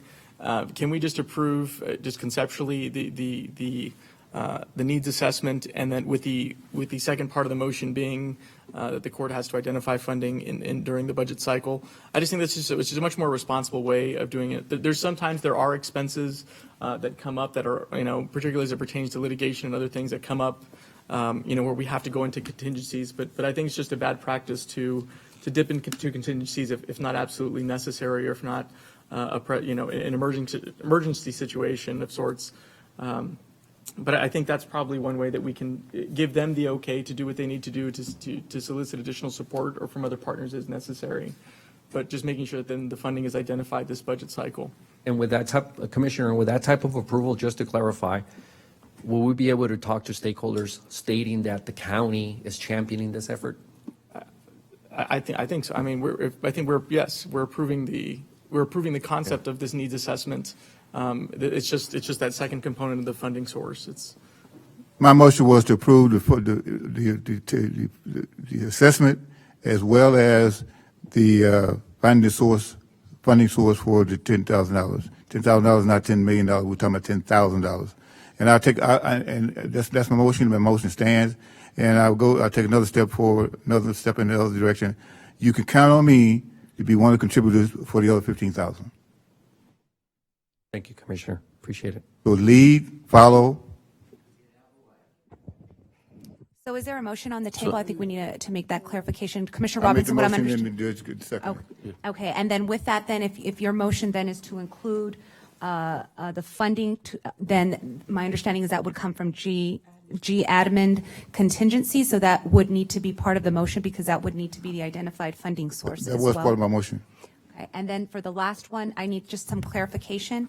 Then if this is the court's desire to move forward on, is that I'm understanding that you're asking to collaborate with stakeholders and to gain additional necessary funding to cover the remaining costs. Now, would that include donations? Are you looking for donations, or are you just looking for collaboration with the stakeholders?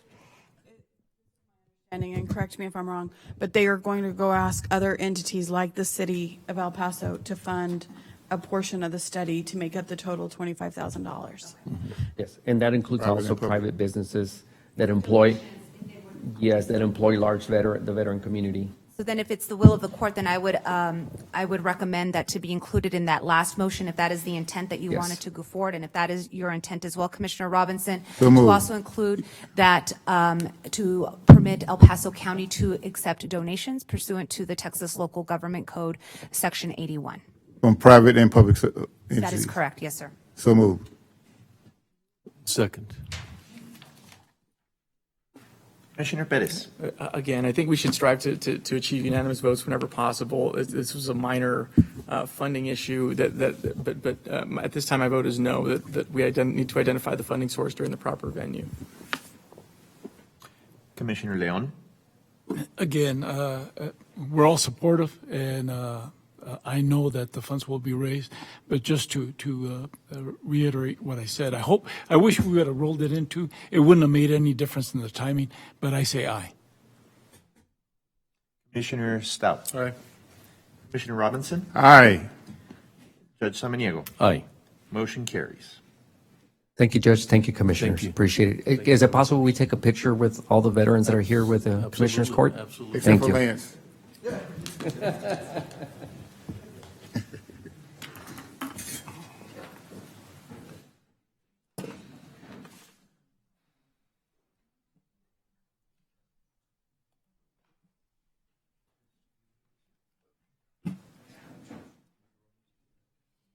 Oh, I'm sorry. Any other veteran in the group? Good to see you. Thanks. Yeah. LT. We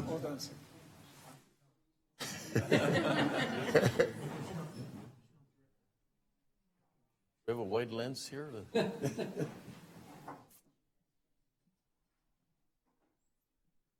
On LT.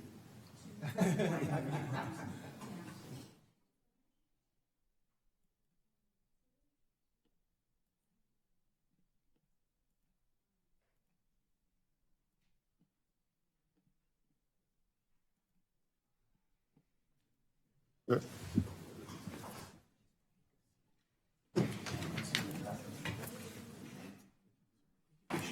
Appreciate it from cover. Thanks. Good to see you.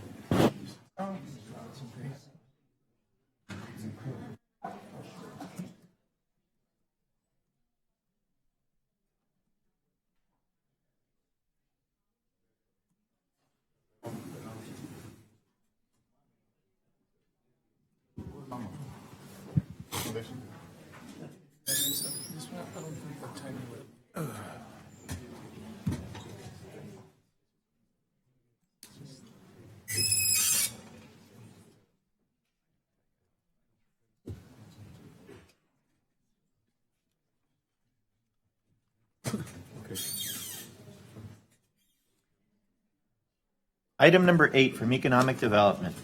Approve and authorize the county judge to sign the Healthy Food Financing Initiative, a memorandum of understanding between the County of El Paso and the University of Texas at El Paso Institute for Healthy Living. This MOU is for the administration of the HFFI program and is at no cost to the county. HFFI program funding is available in General Fund, Economic Impact, Healthy Food. Contract number 2019-0128. Here, will you also read in item 9, please? What was that, Bitsy? I'm sorry. The next item, because they're two go MOUs. Yeah. Item number 9, approve and authorize the county judge to sign the master agreement for Healthy Food Financing Initiative with People Fund, a community development financial institution, to provide low-interest project financing. Funding is available in General Fund, Economic Impact, Healthy Food, Contract 2019-0129. Thank you, Caesar. Good morning, Judge Samaniego, Commissioners Court, Valerie Venecia, Heritage Tourism Coordinator for Economic Development. Good morning. So today we are here to move forward with the next steps in the development of the Healthy Food Financing Initiative program. In December of 2018, the county adopted the policy and guidelines. And so taking this to the next level is addressing the documents that need to be put in place with our collaborating partners.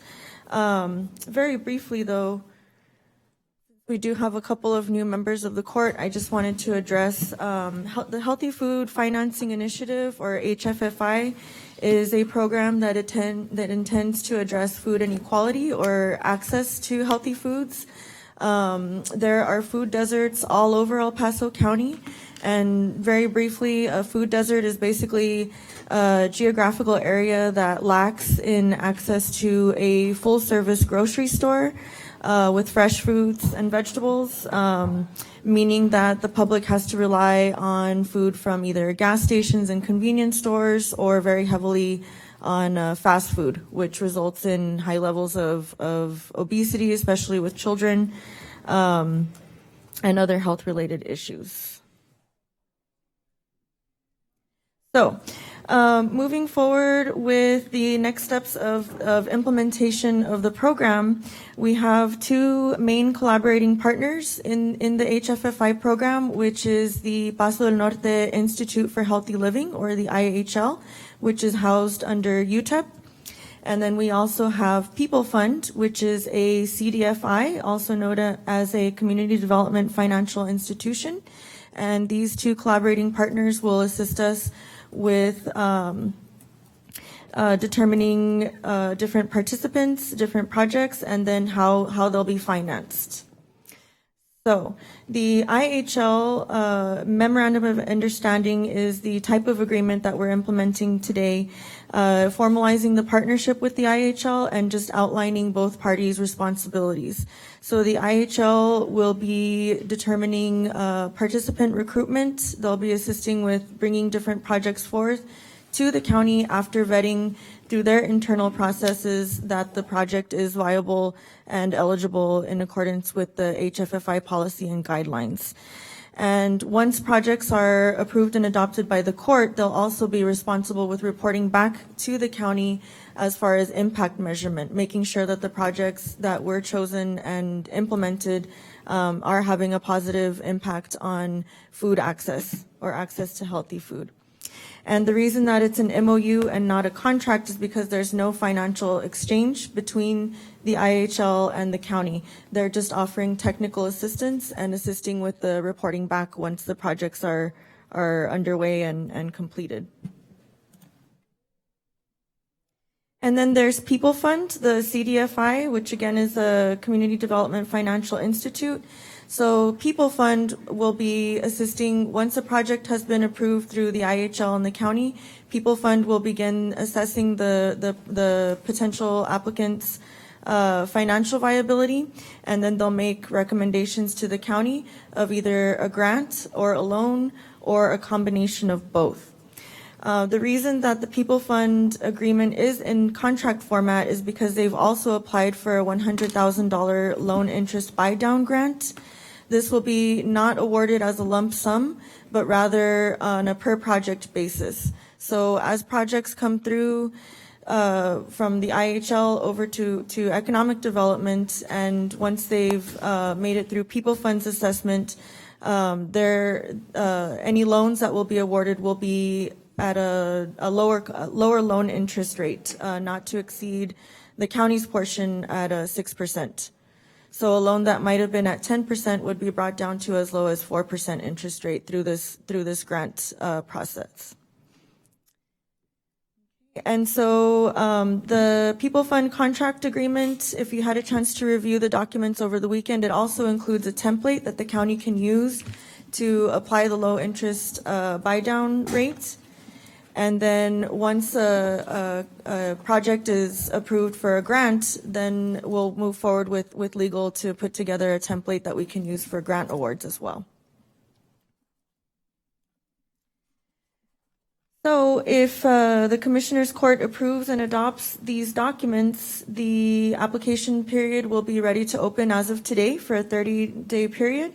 We have all of our documents ready to go on our website, including the application and basic one-pager that will help potential applicants with determining that they are actually eligible to participate before proceeding through with our two-part application process. I mentioned briefly at the beginning that the IHL will be assisting with determining eligibility.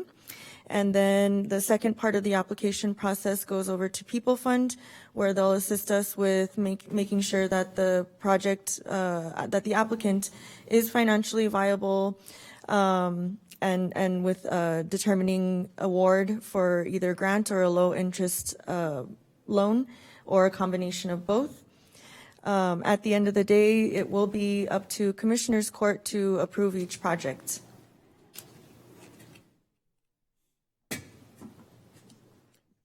And I just wanted to close saying that it's very exciting. And kind of a little plug for the Mission Trail Comprehensive Master Plan. There's a lot of opportunity with this program for cross-pollination, pun intended, with a lot of the different agricultural projects that are already underway in the Mission Trail and also in a lot of our different rural communities. City of Vinton has some projects underway as well. And so, with us today, I just also wanted to close acknowledging that Dr. Leah Wiggum and Ms. Gabriela Gallegos are also here with us from the IHL. And if there's any questions, we'll go ahead and open up for any questions from the court. Commissioner Stout, any comments? No, I just wanted to thank the Economic Development Department and the IHL for getting this taken care of. I know it's been a little longer than we expected, but I'm glad to see that we're able to have the opportunity to vote on this today.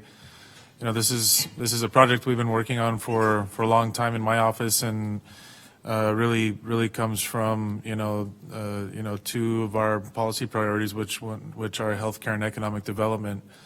And I'm very proud to say that this project really hits both of those policy areas.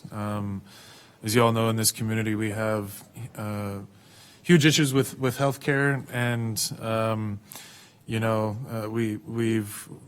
we've obviously found out through studies that probably 12 or 13% of the population in El Paso County is considered food insecure, and when you look at just children, it shoots up to about a third of the population. And so, I think that this type of policy is really going to kind of jumpstart and help us move towards some really great outcomes. I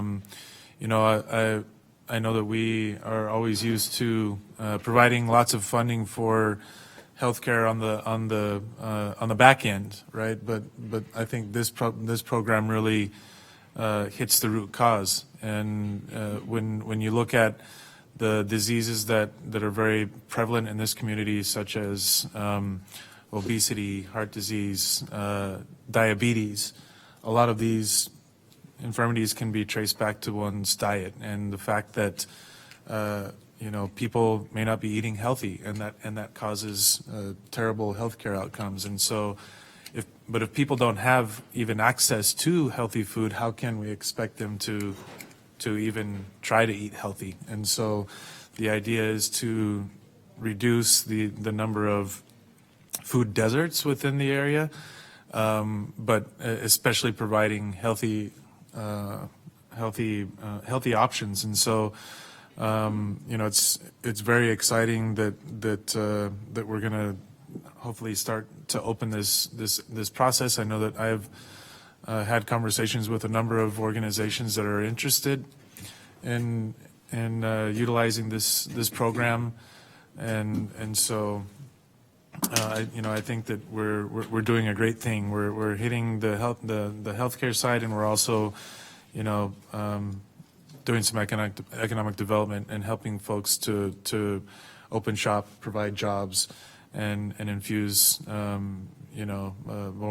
jobs and more money to our tax base. And so, to me, all in all, it's a very important project, and hopefully we'll be able to continue into the future as well. But I'd really like to get this first $500,000 out the door. And so I appreciate, again, all the hard work on behalf of our county team and the UTEP folks and IHL. And, of course, I'd be remiss if I didn't mention the American Heart Association and my good friend Chris Walker, who was out here at the beginning of all of this and really helped us to devise and write the policy and has helped us along the way. But I don't know if anybody else wants to say anything before we move on with making a motion, but I'll let that happen. Well, just prevention is probably one of the most difficult things you could do in our society. We talk about $1 million Murray, that you were able to spend money on treatment, but very few money goes to prevention. So in this case, what a combination. You've got economic development, as Commissioner Stout said, And then you have prevention, which is something I think we need to introduce to our community, is that prevention, we avoid so many problems and obstacles in the future by prevention, but it is a hard thing to sell. So I'm glad that we're here at this time talking about something that prevents the problems and the cost of treating, illnesses versus not getting to that point. So Valerie and your team and UTEP, thank you so much for this presentation. Are there any comments from the commissioners? So can we, or if you make the motion, would it include both 8 and 9? Yes, it would include both items. I'd move to approve the I guess what would I need to say? Move to approve and authorize the county judge to sign the HFFI memorandum of understanding between the County of El Paso and UTEP, the IHL at UTEP, as well as between the county and People Fund. Second. Christina, does that satisfy your motion? Okay. Commissioner Perez? Aye. Commissioner Leon? Aye. Commissioner Stout? Aye. Commissioner Robinson? Aye. Judge Samaniego?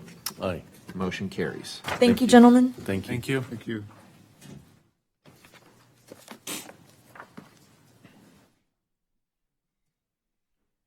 Thank you. Item number 10, Human Resources. Approve and authorize the county judge to sign the representation agreement with Phoenix Benefits Management to provide prescription discount card services for residents of the County of El Paso. There is no cost to the county. Contract number 2019-0222. Good morning, Judge and Commissioners. Natalia Chaparro with Human Resources. According to the U.S. Census, 22.6% of residents of El Paso County under the age of 65 don't have health insurance. The contract before you is to contract with Phoenix Benefit Management Group to provide prescription discount card services to the residents of El Paso. While this card is not insurance, it significantly provides discounts to the cost of prescription medication. Now, the nice thing about it is that there's no cost to the residents, there's no cost to employees, and there's no eligibility criteria, which means everyone can use the card. You might have seen the cards throughout the county, throughout the different locations. We've been marketing through the HR admin email as well. And we've also just recently launched the website for individuals, for residents, for people in the community to go in and print the card. If you don't mind, just for the people that are maybe tuned in, the website is www.epcountyrx.com. We will be continuously marketing this program to our employees as well as to the public at large. Now, this is not a new program. We've had the program in existence from 2015 to 2018. And during that time frame, the average savings to the individuals using this card is $311,000. In return, and as part of the agreement, the county received $8,277 in revenue, which has been used, part of it, for employee relations events. And our goal is to earmark these funds with the current contract for employee relations events. So at this moment, we're just requesting the contract to be approved. So move. Second. Commissioner Perez. Aye. Commissioner Leon has stepped out of the meeting. Commissioner Stout. Aye. Commissioner Robinson. Aye. Judge Samaniego. Aye. Motion carries. Thank you. Thank you.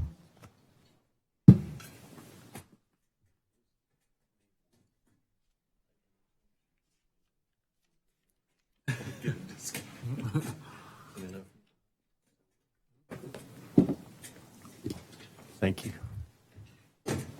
Judge, would it be okay with you to take item number 28, the addendum to the agenda? Yes, sir. Make a quick clarification to an item from a previous meeting.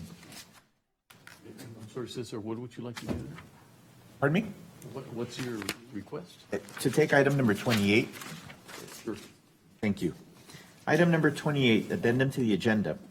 Approve and authorize the closure from July 4th, 2019 to sunrise on July 5th, 2019 of Flagler Street, north of the Exxon gas station, Cragg Street, south of the intersection of Marvin Lane, Vista del Este Street, and Stansbury Street.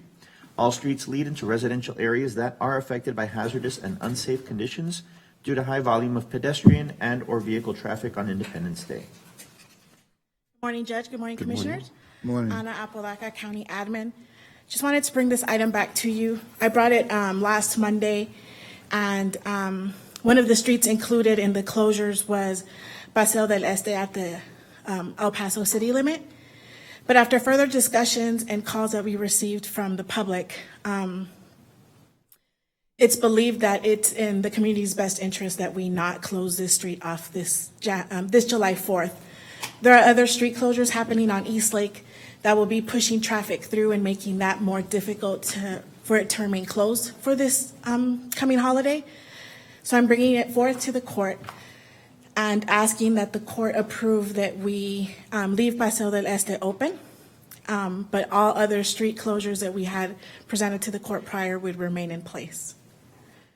If you have any questions, I have Fernie from Public Works here, who also will be able to address any issues that you may have. Commissioners, this is sort of new, so anything we need to understand? No, well, Paseo de Este is significantly, there's a lot more traffic on Paseo de Este, particularly with the construction of East Lake.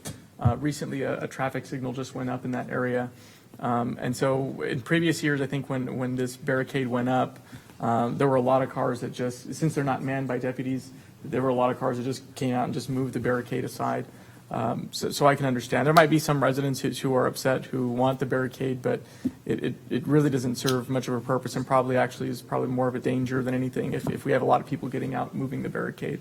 But just as a general note, in the future, these are the types of things it seems to me that administration, this is an administrative matter that can be handled. I mean, I don't think this has to come to the court. If there's a change, so if Betsy or whoever, just take note that similar to the way that you handle street closures, for parades and other things or other entities, this is something that I don't think has to come to us every time. And, maybe you can just work with us as these issues come up. And I don't know, if you'll need to bring back an action to delegate that authority or if it goes in the managerial policies. But just so that way, you're not having to worry to put something on the agenda as an addendum, before the 4th of July. And it's something that Betsy, I think, is very capable of handling. Good suggestion. Thank I you. agree. We very much appreciate that. We just wanted to ensure that there was clarification, especially because we were helping advertise the street closures on our county webpage, and ensure that the court was well aware of the issue. And Betsy, how do we go there I'll bring back the managerial operations policy. We have a few items pending on it that the court has discussed or that we've identified that we need to clarify that.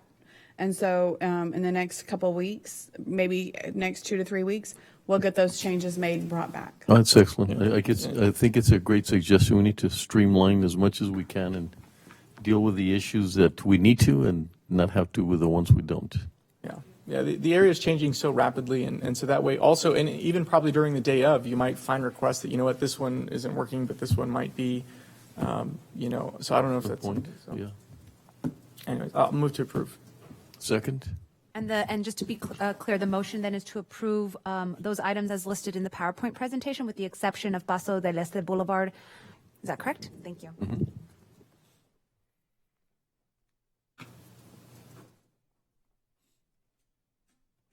Commissioner Perez. Aye. Commissioner Leon is absent. Commissioner Stout. Aye. Commissioner Robinson. Aye. Judge Samaniego. Aye. Motion carries. Thank you so much. Thank you both. Thank you.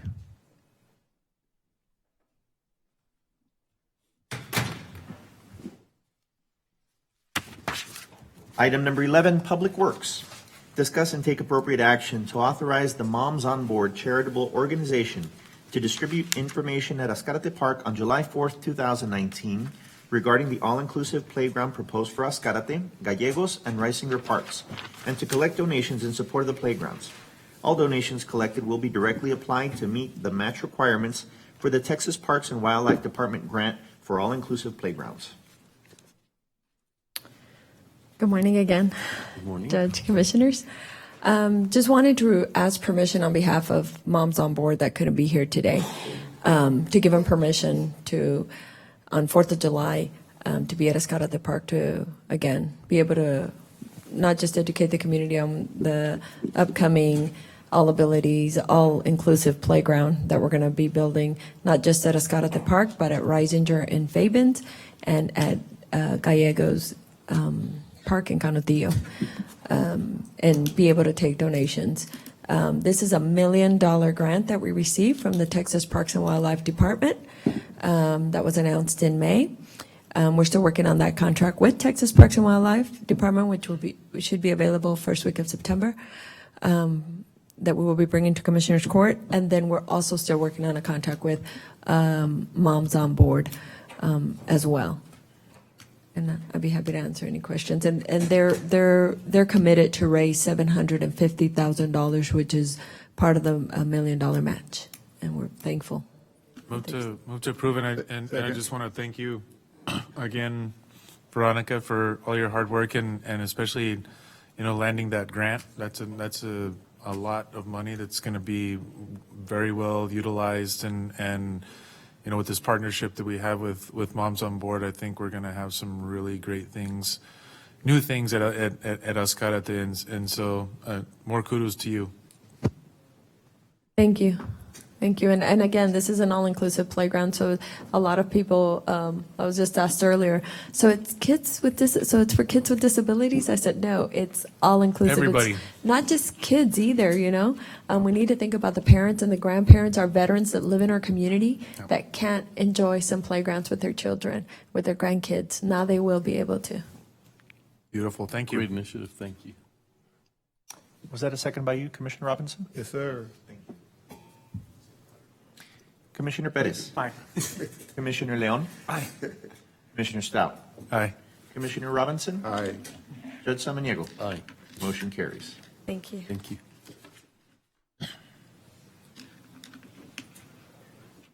Item number 12, approve and authorize the county judge to sign the proposal for the remediation design work for Los Portales using the on-call services agreement with Carl Daniel Architects. Funding is available in Special Revenue Tourist Promotion Los Portales. And if we could just add to that agenda item that this is in reference to contract number 2016-0709. Thank you. Good morning. 2016-0709. Good morning, Judge, Commissioners. Norma Rivera Palacios with the Public Works Department.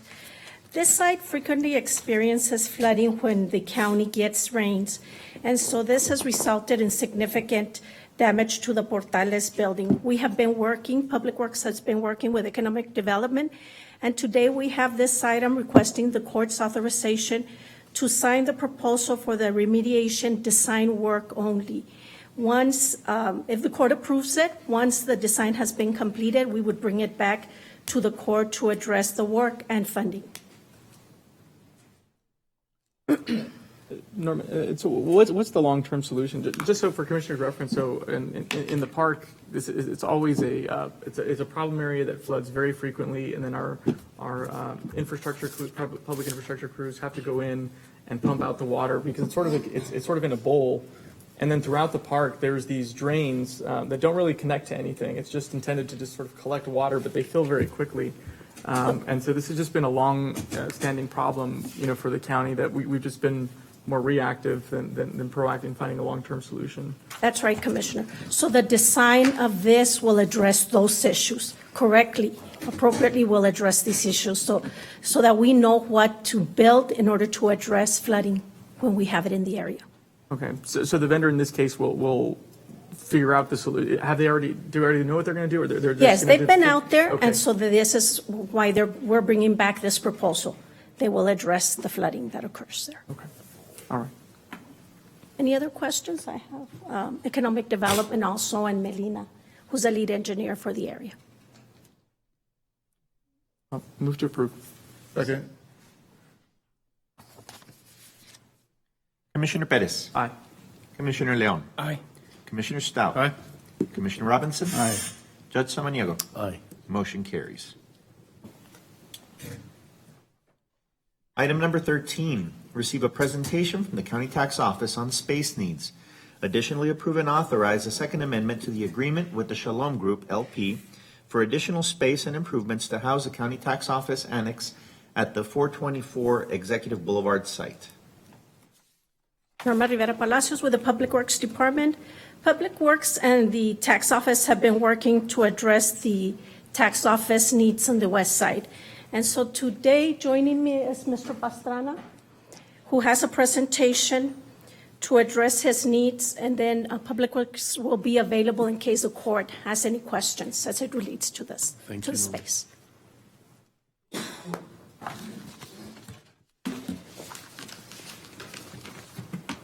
Thank you. Good morning, Commissioners, Judge. I'm Arturo Pastrana with the El Paso County Tax Office, and I want to obviously present this to you today. I want to mention that the information gathered here was, we asked the Department of Motor Vehicles to give us all the registrations in El Paso for a year's time, and also where they were mailed to, the renewals, and where they were completed. So when we receive that data, it is very easy to show where,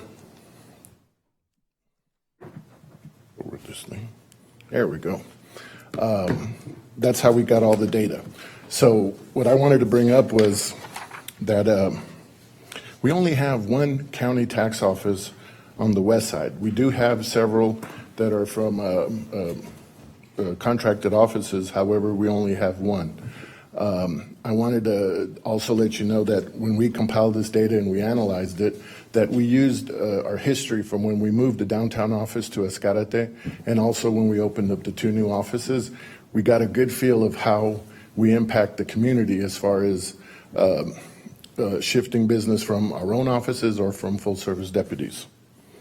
I also want you to take note that for this exercise, we only used information that is from registrations. Usually our offices of the Department of Motor Vehicles and the Tax Office does registration renewals, and they also do title transactions. The business is split 78-22, so the information I'm going to show you is just on the 78%.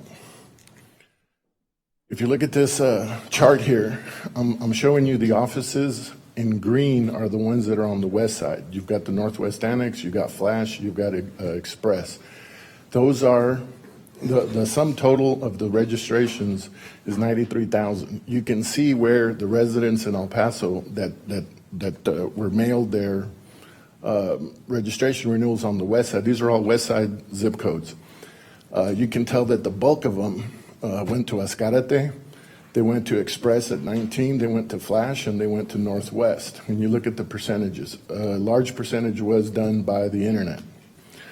But if you look, just those three offices, and that's where they went and did it. I mean, it's kind of amazing. People on the west side went to Isleta. They go to Northeast. They go everywhere. If you look at it, only 8% went to a county tax office. The rest, 65, went to other offices, and the internet did 27. Here's where I analyzed it, and we come up with, through our experience of when we opened up Escarate and the two new offices, we found out that we pretty much grab from surrounding offices 40% of their business, 35 to 40. If you look at the three offices that are on the west side, Express, they did 19,000, Flash 6, Northwest 7. We're figuring we're going to grab about 40% of that if we open it up on executive, 40, 40, and 40. Northeast Annex also has a lot of business that they grab from the west side. We figure we're going to grab 30. Everybody else is pretty much 10%. If you look at Escarate, we're thinking we're going to shift some business over to the executive location. Also, that's, if you look at how I put this graph, I put tax shift, and then I put new business. The tax shift is where we're going to get the employees to man that new office. We're not going to request for new people or anything. From the shifting of the business and the new business, we'll be able to use employees that we currently have. If you put them both together, if you look at the graph on the left or the chart on the left, it includes now the executive location, which is there. from the previous one, you saw that we were going to pinch off about 23,000 of the registrations. They'll be attributed to executive. Everybody else's goes down. So the graph on the left, the chart on the left is going to show you the same 93,000, but how they're going to be distributed, okay? For comparison, the one on the right is the way it used to be. Obviously, it has one less location, which is the executive annex. If we move to the new, if it's approved and we go to the new one, we're going to see that we are going to lose a little bit at Northwest, but executive is going to pick up roughly 25%. Other offices, 43, the internet stays the same. What this is going to accomplish is, obviously, we already have the contract, like Ms. Palacio says, for a building right next to it. We get space that's right next to it, perfect location. Like I stated earlier, we'll grab, since you saw the shift from other offices to the new executive office, we won't need any new employees. We'll start it up with 3, and that should take us into the near future. If we were granted that office, the West Side would really prosper because we're going to give them better location to go take care of their business. All these neighborhoods will be affected. More importantly, we will also be able to gather new revenue if we start attracting more people coming into our office for property tax season. That's another great thing. Also, if it is approved, we can also, there's going to be other projects that are coming with the legislature. One of them was the Texas DMV is going to be tasked with doing driver's license renewals. Right now, there's a study going on. When the study's completed within the next year or so, they're going to lay out how they want us to handle that. If we had a location on the West Side, that would always help, along with those other things that the legislature will ask of us. Is there any questions? Is how I came about these numbers and what it means and the importance of serving the West Side residents with another location. Betsy, you had worked a little on this. Any comments from what you've seen? I do. Just our discussions are, there is a large gap where there's a lack of service of this type in that area. We do, I think it would take us, I don't think we'd go to the 40% overnight. People have to get familiar with where these services are available. It takes some time. We need to get the word out. But I do think that over time there would be growth in utilization in this area and help shift some of the demand and the waits in various offices. So we are supportive. The cost, the annual lease cost is just over $20,000 annually.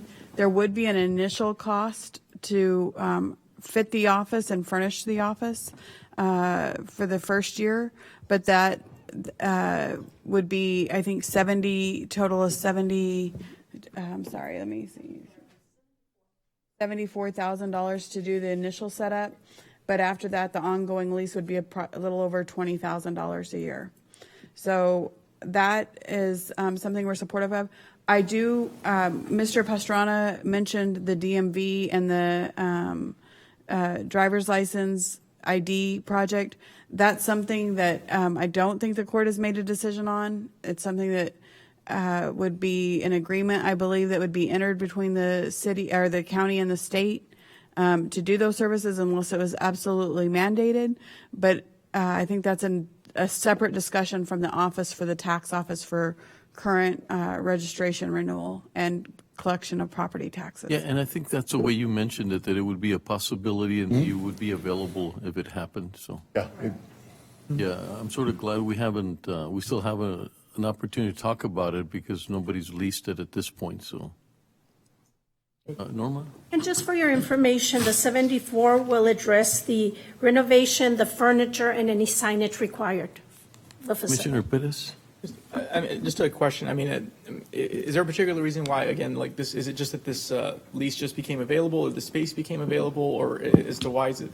And I just say that just kind of dovetailing on the other conversation that we have is just, I've seen this before in previous years. As we get towards the end of the budget year, we start dipping into contingency funds, which then makes me question, then are we putting too much money in contingency funds? I absolutely hear your concern. This is actually one that we planned on using. Our initial plan was to use funds we had in lease for an area we are no longer leasing. So we were previously paying a little over $60,000 in lease for a building for adult probation. We're no longer going to have that expense. So, because adult probation has moved into one of our annexes. So moved those services mostly into one of our far east side annexes. So that lease is the lease to be used just to pay for this. Correct. We added to contingency $65,724 during last year's budget for this consideration. So this wasn't a like So end it of the was year we have contingency Okay. approach at all. That was somewhat budgeted, I guess. Somewhat, because we're going to have to make up the difference of for the total impact was a little over $97,000.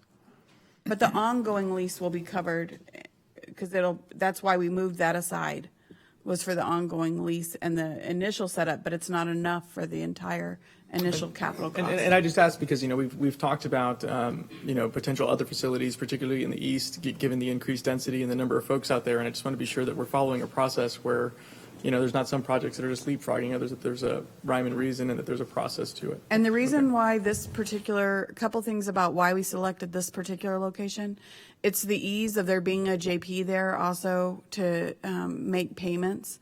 So if somebody comes up with some issue when they're processing their transaction, the JP will be right there to pay any outstanding debts that are due to the county for judicial matters pending. So that's why we looked at this location, just the ease and the convenience that they'd be co-located. At some point in the future, as we watch what happens, we recently expanded the JP's office at this location.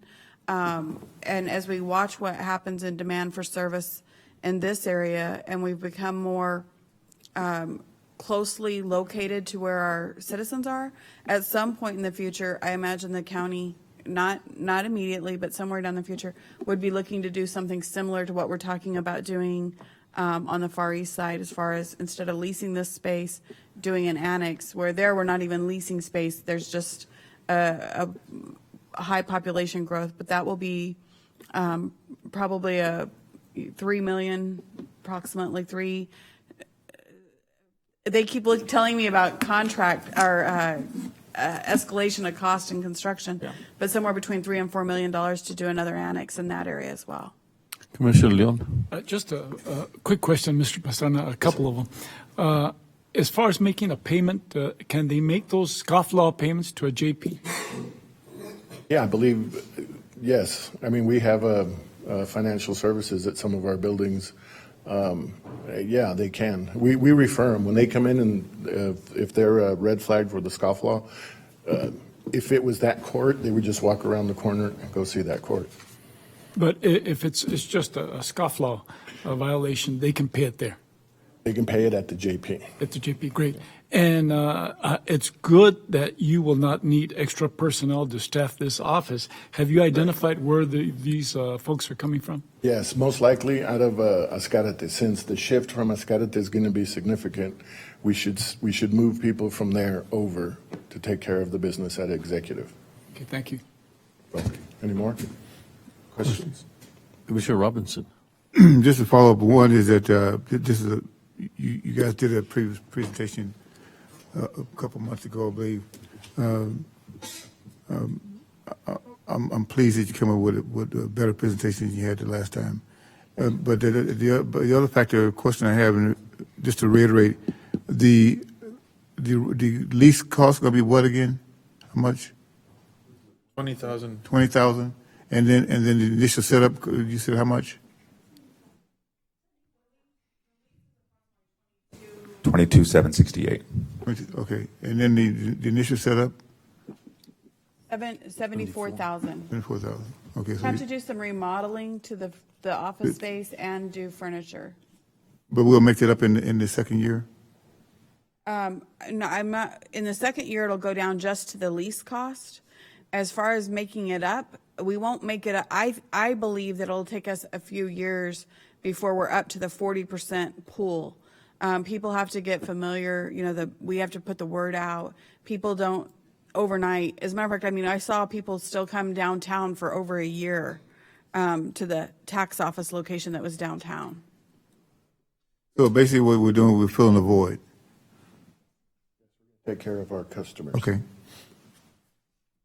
Move to approve. Second.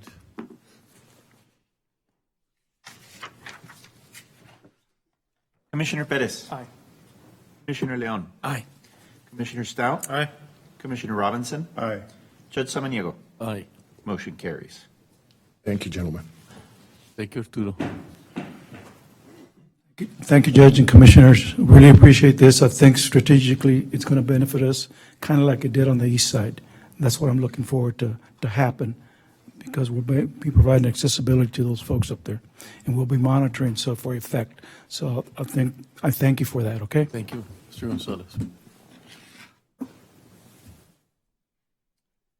Item number 14, postponed June 17, 2019.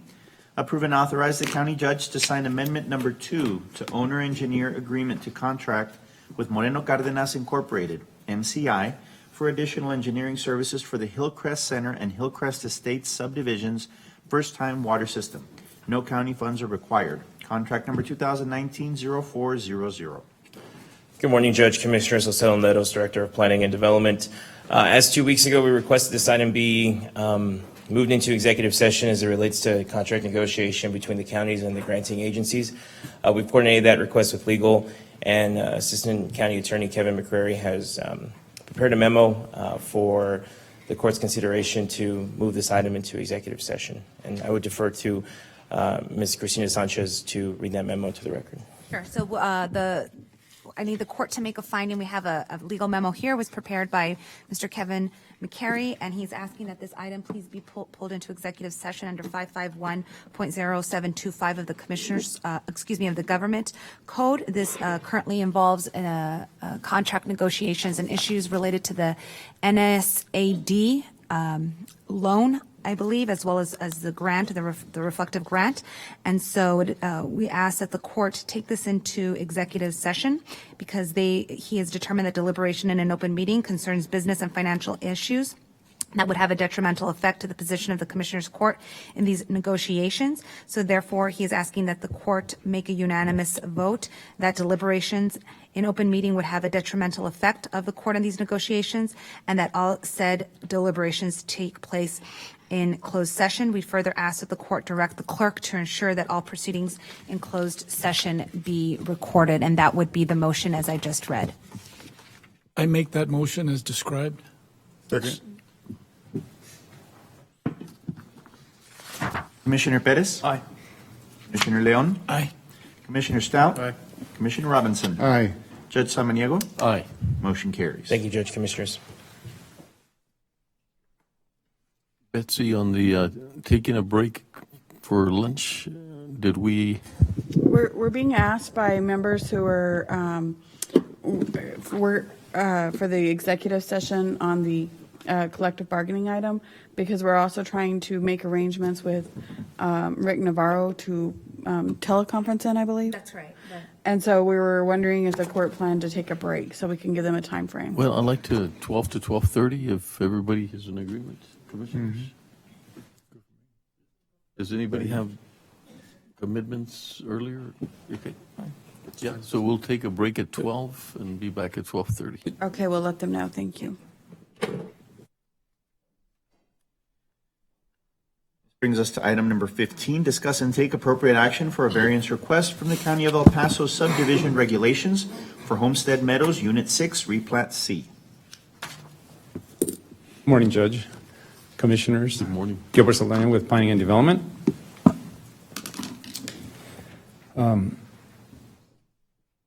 Homestead Meadows South, Unit 6. Replat C will be a two-lot subdivision located on Loving Lane, approximately a quarter mile east of Craig Street and 1.5 miles north of Montana Avenue. The subject property is in precinct number 3 in the East Montana area. The subdivision will be served with water by the East Montana water system. Septic systems will be utilized on the lots, and on-site ponding will be used to contain the stormwater runoff from each lot. The property owners are requesting a variance from the section 2.8R of the county subdivision regulations to allow the lot length to exceed the 3-to-1 maximum ratio requirement. The subdivision is proposing to have both lots at 175 feet wide by 660 feet in length.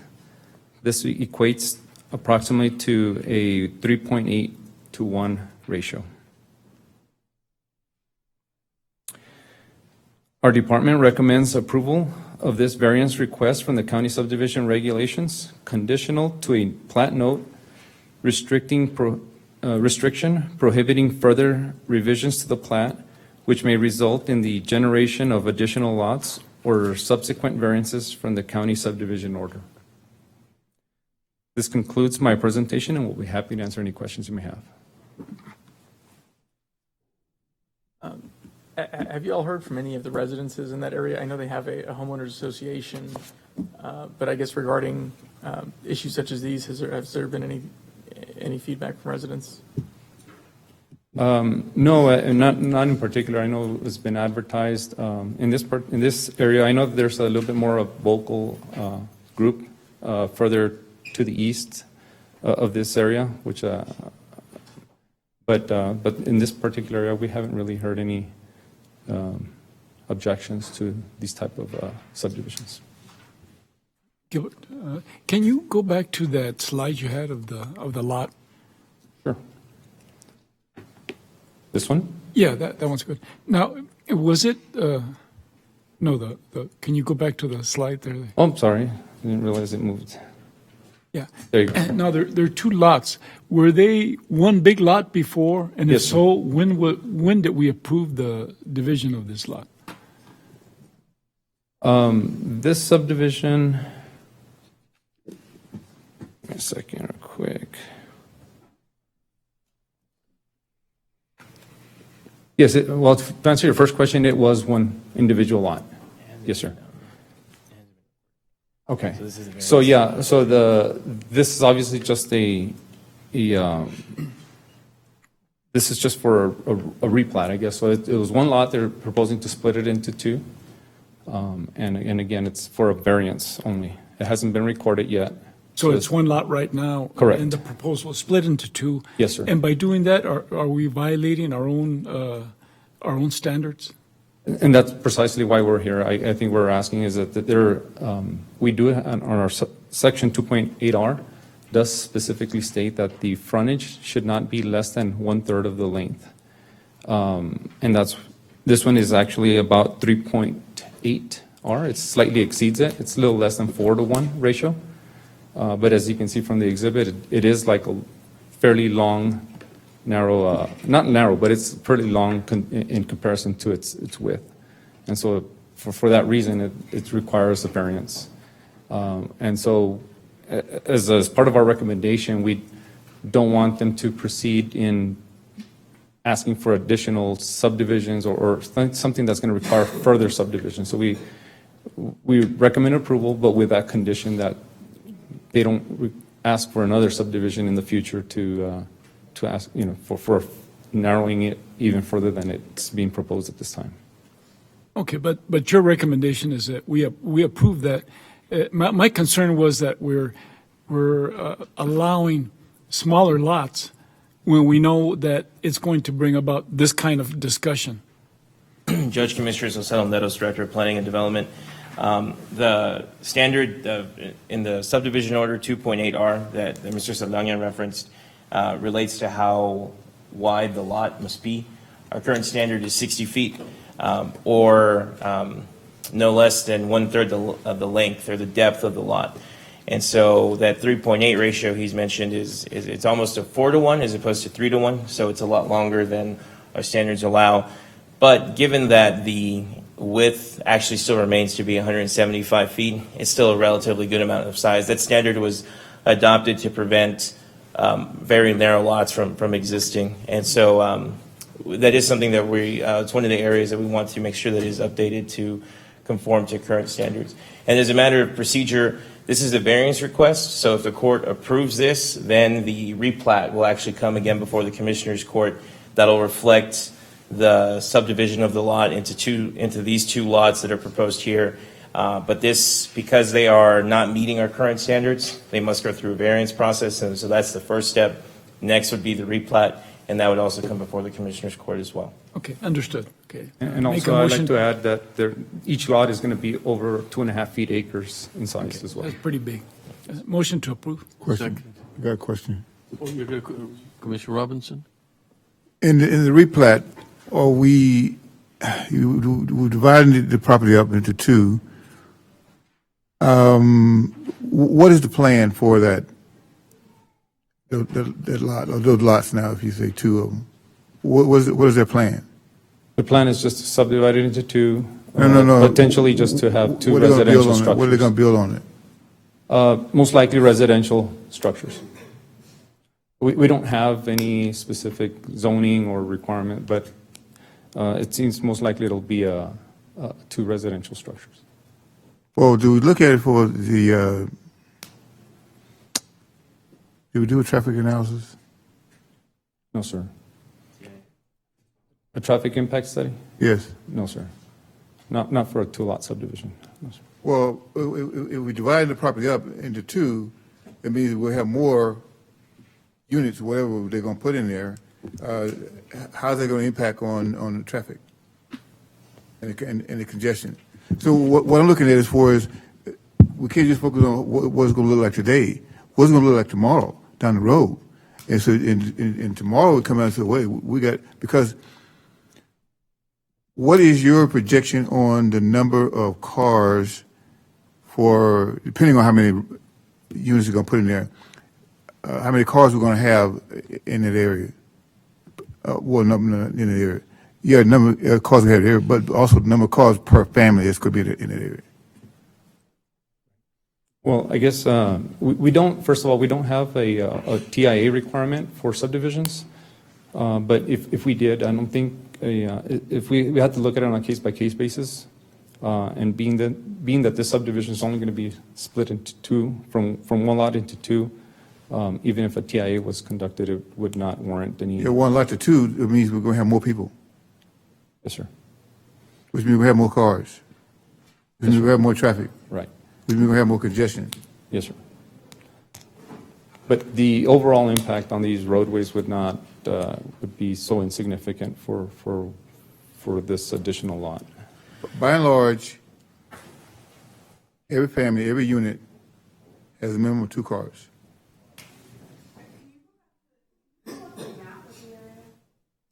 And then just to add to, This is a very right. And it's one lot that they're proposing to split into two in a very undeveloped area. And then to add to Mr. Saldaña's comments, the county doesn't have the authority to request a traffic impact analysis. It's tied to land use because we can't project what type of land use, whether this is going to be commercial, industrial, residential, all of that is tied to zoning laws. And so the county does not have the authority to request a TIA. We do coordinate with the city of El Paso or any other municipality whenever the property is located within the extraterritorial jurisdiction or ETJ of that municipality to determine if a TIA would be warranted. The county has the authority to waive the TIA if we don't feel it's necessary, but we do coordinate fairly closely with those municipalities. So we do coordinate with the city. But in this instance, we haven't seen anything from the city that would require TIA as well. I do not believe that this property is located within the ETJ of the city, but I would have to verify that. It might be. It is. Yes, but we have not received a request from the city to waive that. But in the event that that's... Don't get me wrong. I understand the authority and jurisdiction that the county has, and they're limited in regards to what the city can do and cannot do. What I'm thinking forward is and you say it's not very developed at this time, but the trend is that they're developing. And so I'm just so we'll start thinking about these things, that we move towards thinking forward, because we don't want to, at a later date, a year from now, 2 years down the road, come and say, hey, we got a problem with traffic. And I know we don't have the requirement for traffic study and all that, but at the same time, I would say, we just start thinking forward. What's going to happen to that area a year from now, 2 years from now? Because you look at a lot of the other undeveloped areas, you look at what's Horizon. At one time, Horizon was just a small little entity. Eastlake was just, what is Eastlake? And now you look at Eastlake. So you look at those, so I'm just saying that sometimes we need to start thinking forward, that sometimes it may not be a problem today, but down the road it's going to be a problem, and we may not be able to do anything about it. Right. Yes. Thank you, Commissioner. Commissioner Pettis. Well, I had a question. Well, I guess to the commissioner's point, I guess it's just this area has already been platted, and it was intended to be platted with large lots.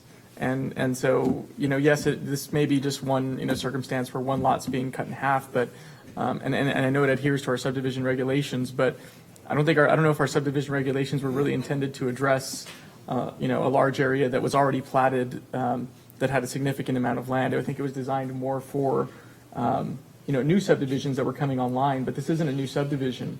And so, to his point, let's say if we start getting, 10 of these requests a day that start changing the character of a platted neighborhood that has large lots. The intent, the way that it was platted before was that, some of these are 4-acre size lots, if not more. But that's the way it was before. At what point do we start changing and that's what I'm saying. I don't know if our traditional variance policy or our subdivision regulations are necessarily were intended to address these types of circumstances on a broader scale. And this is the most common variance request outside of the larger ones that we see along the Eastlake area.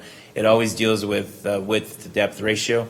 It's something that we've been tasked to work on and to identify what a solution is because of that. But you can see that in looking at this, because and looking at the aerial here, you can see that to the north of the property, you have a lot that's been subdivided, and then you have one adjacent to it in the bottom right corner, and then there's another similar lot split, 2 lots over and 1 down from the subject property. And so you can see that it does begin to there's precedents that the court has already approved those in the past, and so ultimately, it's the court's decision. The Commissioner's Court has full discretion to approve or disapprove the variance request. Given that there's been limited development and these plats have been recorded since the late 70s, early 80s, and there's been very limited development, this is always just something for the court to consider. And it wasn't a new area where we're significantly seeing an increase in density so much as it is. I believe this property came forth as a result to actually remedy a non-legal conforming clause. You can see that there's 2 buildings, 2 structures on the property. If the variance and the replat are not approved by the Commissioner's Court, then one of those structures will have to be demolished as well. So, but again, those are things that we take a look at. But I agree, Commissioner, that our subdivision order really isn't. It's meant to look at land that is yet to be developed, yet to be touched, and not necessarily there aren't any different policies or procedures or requirements or standards for the replatting of land. Yeah. So it just sort of reminds me before we had the subdivision policy, right? We were just taking variances and there was really no rhyme or reason. Right. We didn't have any guiding document or any guiding principles, and so that might be the case here where you're right. There does seem to be some precedents where things were carved up previously.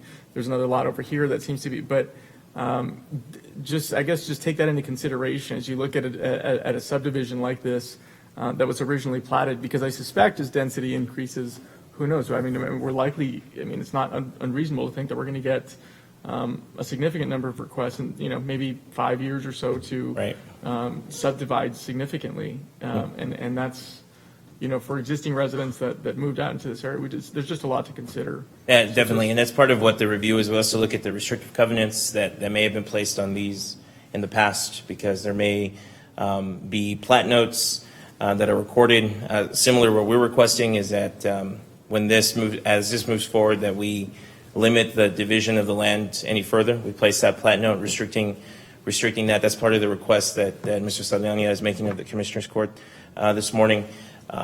So we are thorough in looking at whether there was any reason to not subdivide the land, but then also being sensitive to the fact that we just have limited authority and limited standards. But it is something that we're working on in developing, and as we update our subdivision order and our standards, is just ensuring that we have some process that captures what a replat is versus the first platting of new land. Yeah. Okay. Thank you. We do have a motion from Commissioner Leon and seconded by the county judge. Commissioner Perez? Aye. Commissioner Leon? Aye. Commissioner Stout? Aye. Commissioner Robinson? Aye. Judge Samaniego? Aye. Motion carries. Do you all want to finish the the 2 remaining items for Public Works and possibly the 1 item for Community Services, and then take the purchasing items after the break? How much time do you think on these? Just so we'll know if it's going to be prolonged.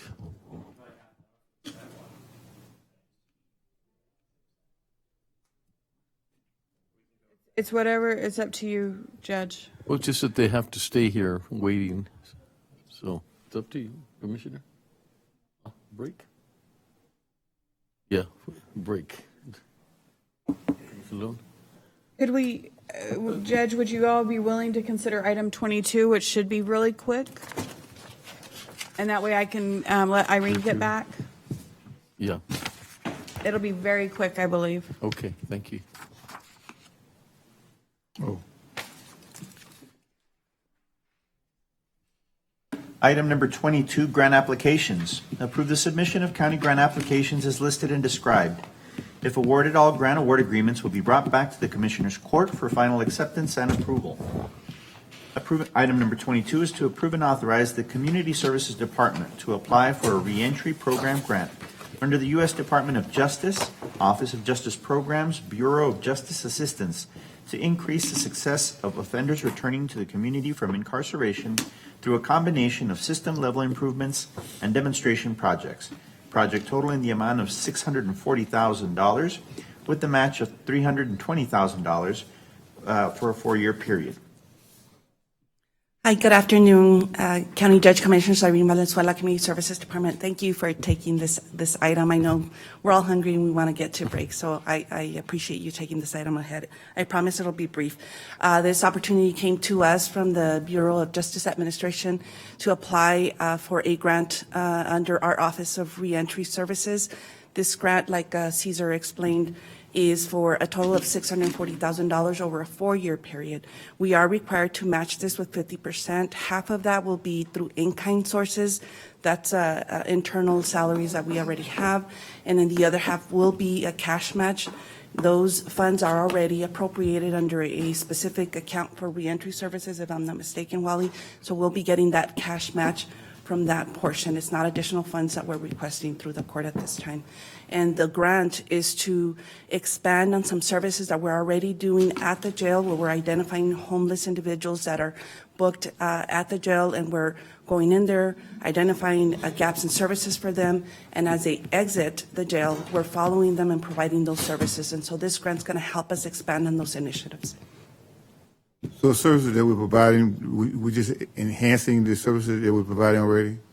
Correct, sir. What we're doing right now, we started a pilot project in December where we're identifying, we're getting a report from the jail and CJC staff of individuals that are booked at our county jail that identify as homeless as they're booked. And so we get that daily jail report, and our care managers go to the jail every day, assess, provide needs assessment to these individuals. We also do coordinated entry there at the jail, where we're identifying housing placement for them before they are released. And so one of the things we offer is services in the community. If they accept services, we follow them when they exit the jail, and then we connect them to those services in the community.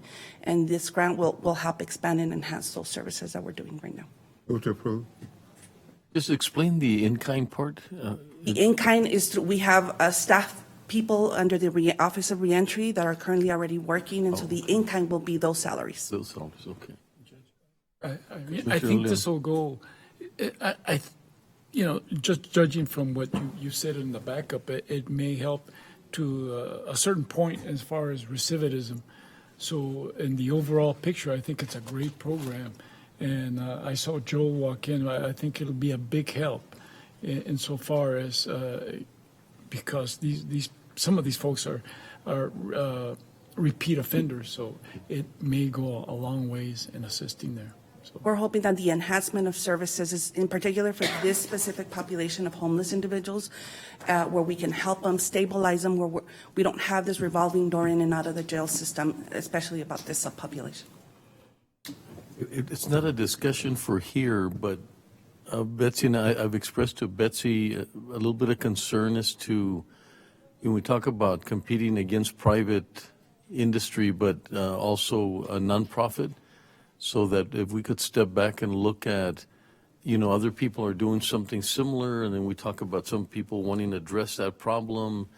So just want to make sure that we look at the overall picture later, maybe through budget, and look at, are there organizations out there that it would be better to support them than for us to take that responsibility and that liability and the overhead and so forth? But that's more something that I'd like to discuss, because it keeps coming up where we could be coordinating versus taking the bulk of the responsibility, and so many organizations are out there. So, but Joel, we'll talk a little bit about that if you can remind me.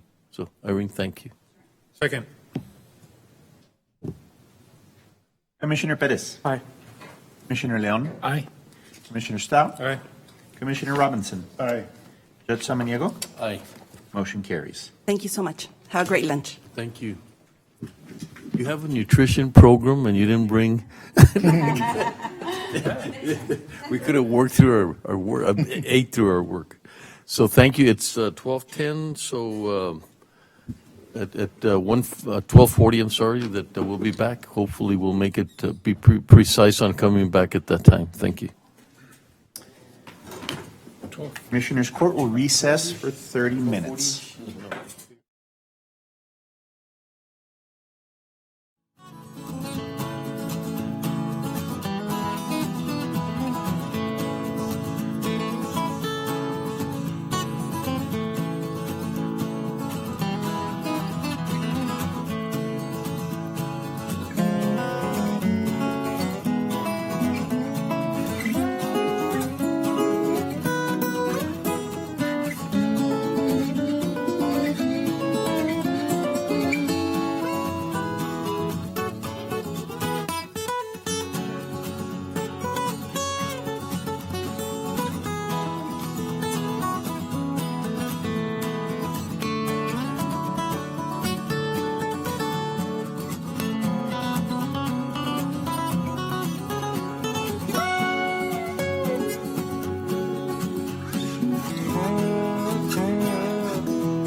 county offices will be closed on Thursday, July 4th in observance of the 4th of July holiday. All county offices will reopen on Friday, July 5th, 2019.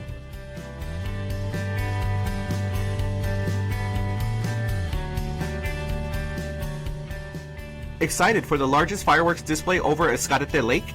Rent a shelter today so you and your family can enjoy Independence Day in comfort.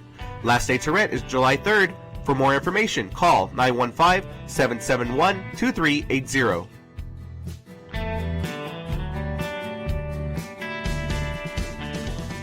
Celebrate the 4th of July with the largest firework display in El Paso. Escárate Park is hosting its annual celebration Thursday, July 4th, with activities beginning at noon and fireworks going off at 9 p.m. Escárate Park is located at 6900 Delta. For more information, call 915-771-2380.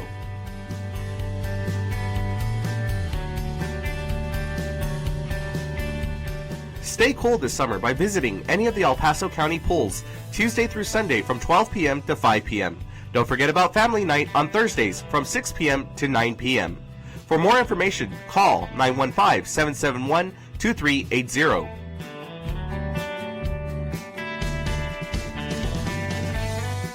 The County of El Paso Public Works Department is offering sandbags at no cost or requirements to the public. The sandbags are outside of the facilities and are available 24 hours a day. The location of the county facilities are the following: the Road and Bridge Fabens Warehouse, located at 1331 North Fabens Street in Fabens, Texas, 79838.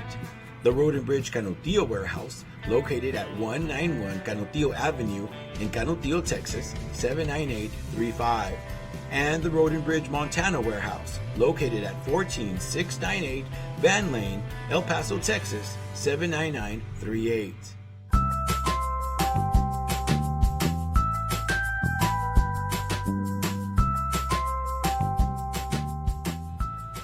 Don't wait in line, pay online. Visit the Financial Recovery Division website at http://www.epcounty.com/budget/financialrecovery.htm to make your payments online or find out more about our kiosk locations. We now accept payments on misdemeanor, felony, and justice of the peace cases.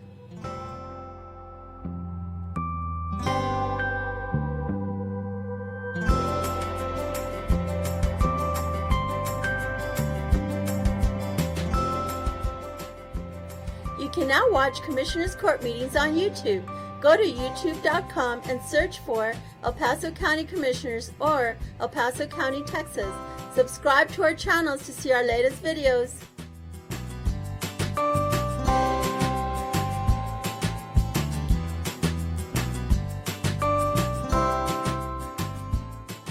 Did you know the County of El Paso's Purchasing Department is responsible for ensuring that all items and services needed by various county departments are purchased in the manner required by the state of Texas? Whether through formal sealed bids or smaller dollar quotations, the county purchasing team is dedicated to finding the best contracting return on your taxpayer dollars.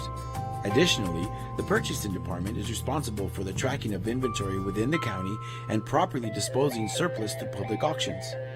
For questions about how to become a vendor and compete for county contracts, or to learn more about public auctions, please contact us at telephone number 915-546-2048.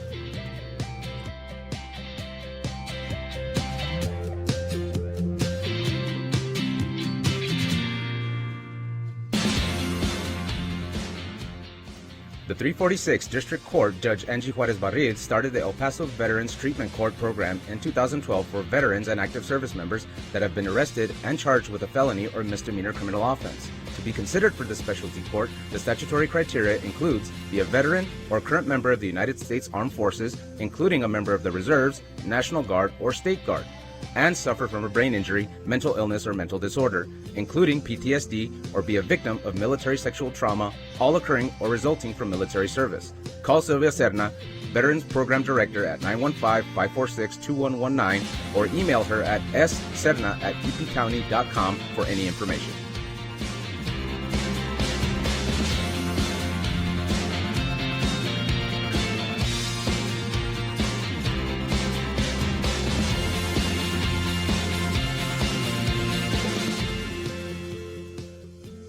Did you know that the County of El Paso's fixed asset control and inventory disposal is handled through the purchasing department? Throughout the course of each business year, the county holds live public auctions to dispose of aged equipment, vehicles, furniture, and other items that are no longer needed. To find out about upcoming auctions or to learn more about the county's inventory disposal process, contact the purchasing department at telephone number 915-546-2048.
All county offices will be closed on Thursday, July 4th in observance of the 4th of July holiday. All county offices will reopen on Friday, July 5th, 2019.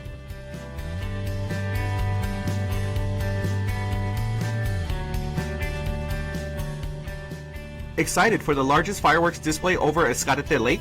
Rent a shelter today so you and your family can enjoy Independence Day in comfort.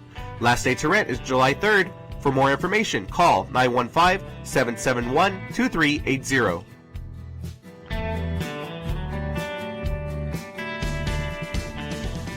Celebrate the 4th of July with the largest firework display in El Paso. Escárate Park is hosting its annual celebration Thursday, July 4th, with activities beginning at noon and fireworks going off at 9 p.m. Escárate Park is located at 6900 Delta. For more information, call 915-771-2380.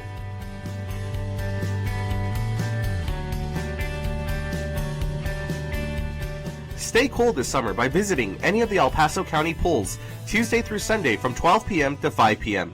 Don't forget about Family Night on Thursdays from 6 p.m. to 9 p.m. For more information, call 915-771-2380.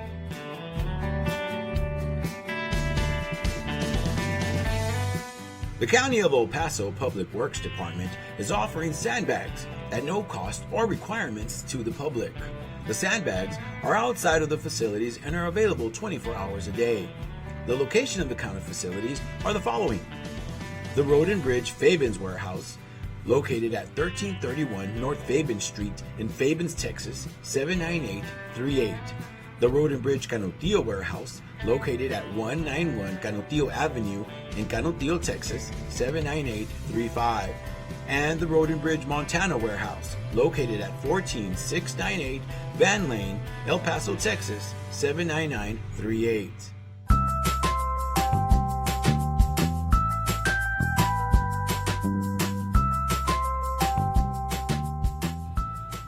Don't wait in line, pay online. Visit the Financial Recovery Division website at http://www.epcounty.com/budget/financialrecovery.htm to make your payments online or find out more about our kiosk locations. We now accept payments on misdemeanor, felony, and justice of the peace cases.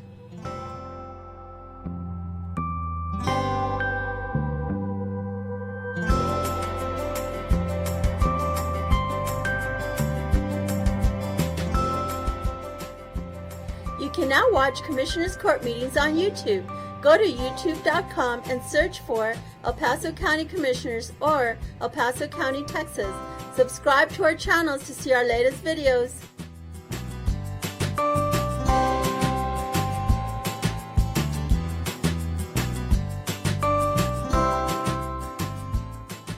Did you know the County of El Paso's Purchasing Department is responsible for ensuring that all items and services needed by various county departments are purchased in the manner required by the state of Texas? Whether through formal sealed bids or smaller dollar quotations, the county purchasing team is dedicated to finding the best contracting return on your taxpayer dollars. Additionally, the purchasing department is responsible for the tracking of inventory within the county and properly disposing surplus through public auctions. For questions about how to become a vendor and compete for county contracts, or to learn more about public auctions, please contact us at telephone number 915-546-2048.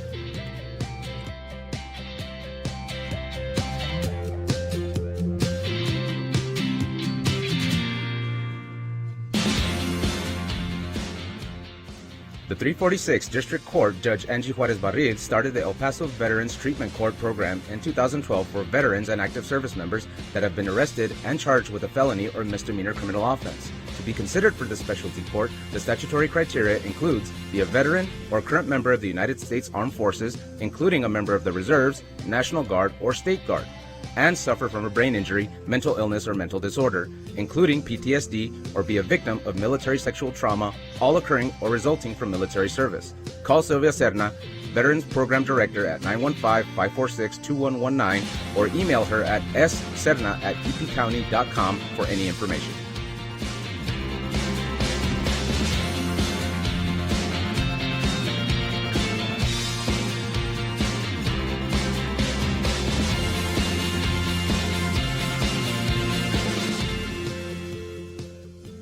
Did you know that the County of El Paso's fixed asset control and inventory disposal is handled through the purchasing department?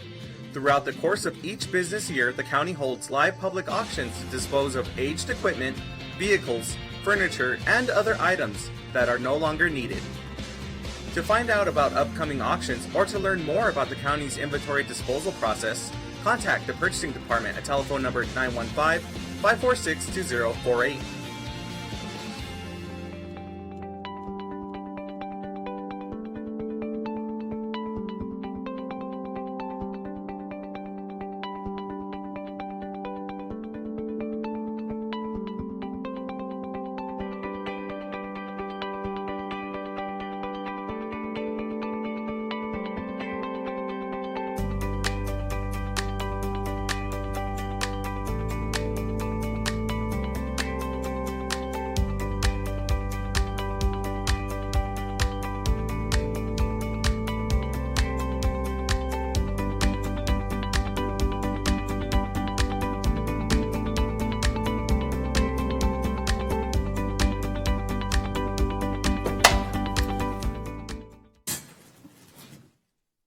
Commissioners Court has reconvened into regular open session.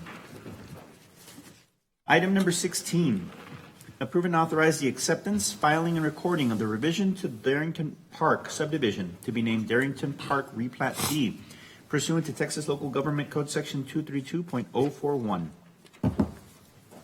Good afternoon, Judge, Commissioners. Gilbert Saldaña with Planning and Development.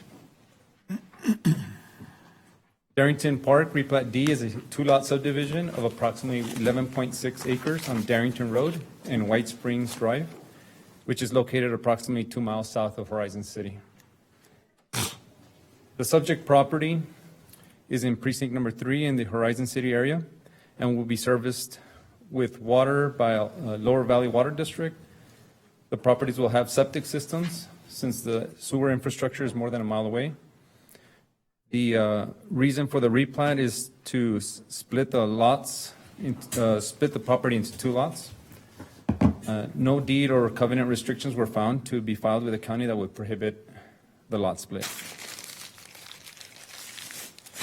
This exhibit shows the subject property in the current plat, which is Darrington Park, filed in 1990. This exhibit shows the proposed replat of the subject property being subdivided into 2 lots. The Planning and Development Department recommends approval of Darrington Park Replat D and to authorize the filing and recording of the subdivision plat. This concludes my presentation, and we'll be happy to answer any questions. Commissioners? Motion to approve? Second. Commissioner Perez? Aye. Commissioner Leon? Aye. Commissioner Stout? Aye. Commissioner Robinson? Aye. Judge Samaniego? Aye. Motion carries. Thank you. Thank you, Gilbert.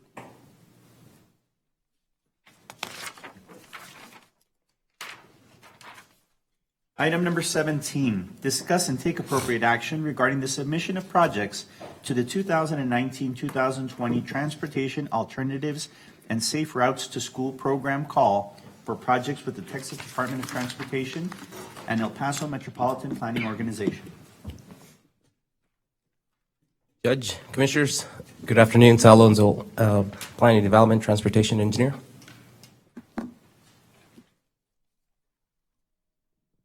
Just to do a quick overview, this is for the fiscal year 19 and 2020 programs. It's a combination of 2 agencies, TxDOT and El Paso MPO, that would be going after some funding for sidewalks and hike and bike trails. The first one is the Transportation Alternative, otherwise known as a TA.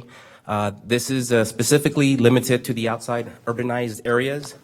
This also requires a 20% match. However, we could do an in-kind match that would go towards our 20%, which would go towards if we paying for the design or any assistance that we have internally through the Transportation Division Department, either myself, Rainier, Daniel, would go towards the in-kind match.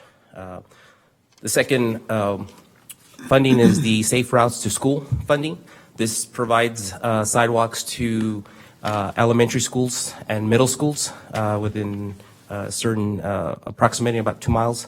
There's no match required. This is 100% funded, including the design. 2 milestones that are coming up is the actual submittal to TxDOT submission deadline, which is August 16, 2019, and the El Paso MPO submission deadlines August 23rd in 2019. I would like to add that there are two separate submittals that are approaching. Both have the same type of funding. TxDOT is having its own TA, the Transportation Alternative, and the Safe Routes to School. That's a separate CALA project. And then the MPO also is just released their funding for the TA and the Safe Routes to School, but it'll be overseen by two different agencies. The TxDOT would be through the division, and the El Paso MPO would be done by the local MPO office. The first one we'll go into highlight would be the Transportation Alternative project details and prioritization. This map just kind of gives you the area of what is identified under the urbanized area. First project that we're looking at submitting for the Transportation Alternative is Tornillo, what we're calling Tornillo North, which includes Coyote, Los Coyotes Street, and the Old Mill and Drake Street. This meets the requirements under the TA, giving the proximity to an elementary and middle school. Next project is Tornillo South, which is south of Alameda, which is a combination of streets, which is Cobe, 3rd, Florinda, Linda, Florella, and 2nd Street. Again, these are all tied to local elementary school or middle school. The next transportation alternative area that we would like to also submit would be the Fabens area, which includes a couple streets as well. The G Avenue, the 5th Street, Walker, Mike Morales, and Aspen Hills. And as you can see by the illustrations, there's about 3 different schools in that surrounding area. Now these 3 projects that I just mentioned are the only ones that do qualify for the Transportation Alternative Program. Everything else is considered within the urbanized area. The estimated budget for the transportation program combination, if you for the Tornillo North, approximately 1.3 million. The Fabens is 2.2 million, and the Tornillo South, we're looking at about 1.8 million, roughly. Looking at a grand total of about 5.5 million. With the 20% match, we're looking at about a $1.1 million match for these projects. And this is assuming we would submit all of them and get if all of them would be selected and funded.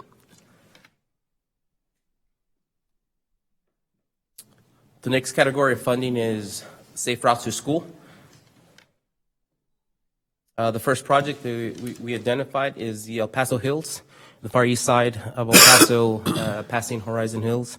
A combination of 2 streets, Celeste, Mitchell, and Callender. And all these tie into an elementary school just west of Timothy Street. The next project is Desert Acceptance. It'd be the main access to the area, which is Square Dance Road, and we'll be providing sidewalks to this area. And that's on both sides, east and west? Yes, sir. Mm-hmm. Thank you. The next project identified under the Safe Routes to School is in Canutillo, La Union Avenue and Central Avenue. These are the only 2 streets remaining in this area that is lacking sidewalks. The other streets we identified have some sort of sidewalks or some sort of, they have sidewalks. These are the only ones 2 remaining that we'd like to go in there and complete to have this complete area identified with full sidewalks on both sides. The next project under the Safe Routes to School is the Homestead Meadows South, which we identified to be Gregg Street, Cragg, and Sebastian Lane.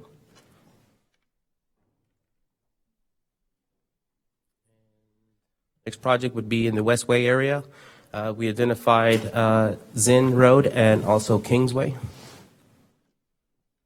You recall this is a neighborhood that a couple years ago we went in there and installed some sidewalks along Westway and De Alba and Tom Mays. Next project is back in the east side of town, the Sparks area. And we identified two roadways here, which is Bret Hart Drive and Peyton Road. These were just like the Westway. These are the other projects that we had submitted previously and got funded, and we're just going back in there and completing both sides of the road to have sidewalks. The estimated budget for the Safe Routes to School has been broken down into 6 different projects. The Square Dance, looking at about $829,000. Canutillo, about $650,000. Paso Hills, we're looking at about $1.6 million. Homestead Meadows, a little over $2.1 million. Westway, about $780,000, and Sparks, about $849,000, for a total combination, total of $6.8 million. Again, the Safe Routes to School does not require a 20% match, so there would be no match required for these projects. Recommendations for the TxDOT programs is, first, we to submit the areas for the TA program.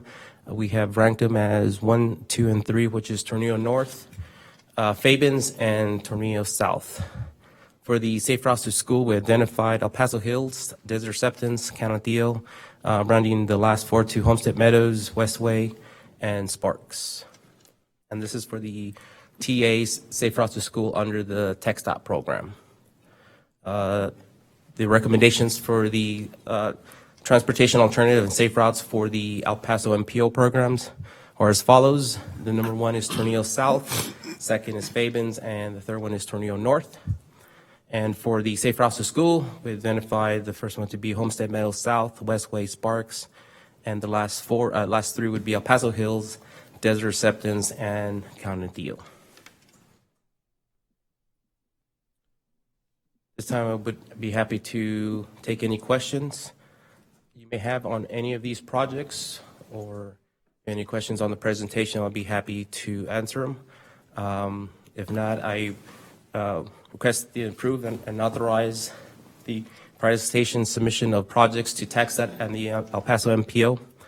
Further appropriate the necessary matching funds in fiscal year 2020 as a contingency if funds are awarded. Do we need to separate them because one is no funding from us and the other one is, or do we do them together? You got a question? Yes. Commissioner Robbins? Yes. When, assuming that they'll be approved, the funding will be available when? The applications are submitted at the end of this, towards the middle of August. They won't make selection until towards the end of this fiscal year, or the end of the calendar year of 2019. Mm-hmm. Awards will be awarded early spring of 2020, and we should be receiving the funds, I would say, this time next year. And then we would start on the design soon after that. Commissioner Pettis. Thanks for the presentation. Do you know how much total funding is available in each of these categories? For the transportation alternative under the TxDOT program, it's a little over, I think it was 48 million. And for the MPO, I do not recall what the total amount was. Okay. But I could get you an answer here. Okay, but that's fine. The TxDOT program does have a little bit more funding because it's more of a competitive process, but this is TxDOT-wide, so we'll be competing with other county in Texas. As compared to the MPO, those are the funds that are left over from the previous Safe Routes to School program that they have been able to kind of they have the funds that have not been used for those. Yeah. So that set of money is a lot smaller than the ones from the TxDOT program. Okay. Well, I appreciate you all looking or trying to identify funds that can only go to rural areas or non-urbanized areas. A couple of points that I wanted to bring up. So the last time that we got the funding for the Sparks area, I know it was limited, and when we went out there, there appeared to be an issue with grading. And I don't know if it was just because there was limited funding available, but there was a significant height difference between the actual sidewalk and the ground. And when I was with my staff, it did create accessibility issues where it was very difficult to access some of these areas. And then along with that was driveways. So there were sidewalks that were built that essentially just sort of cut off, I guess, access, if you will, because folks before had a dirt driveway that was going into a property, but now the sidewalks just sort of go over that. And then also due to the elevation thing, folks are just parking on the sidewalks. I mean, are those things that can be addressed and mitigated, this time around? Because yes, and I do recall your all the items you just finished talking about. The reason it was more on the funding side, the lack of funding that we received for the Sparks and Westway. So we were just trying to stretch out as much dollars as we could to cover more areas. But it goes with the grading of it. It would have had added additional costs. Driveways, we didn't have enough funding to provide driveways, so what we ended up doing is providing a sidewalk, but providing a thicker section of concrete for them to be able to drive over. In some of these areas in both Westway and Sparks, there's not curb and gutter, so for the several years, folks were just kind of drive over the dirt and just kind of park right in front. But we couldn't identify all the areas to have that thicker section of sidewalk just because of the funding, but we identified the areas that we felt would be considered driveways.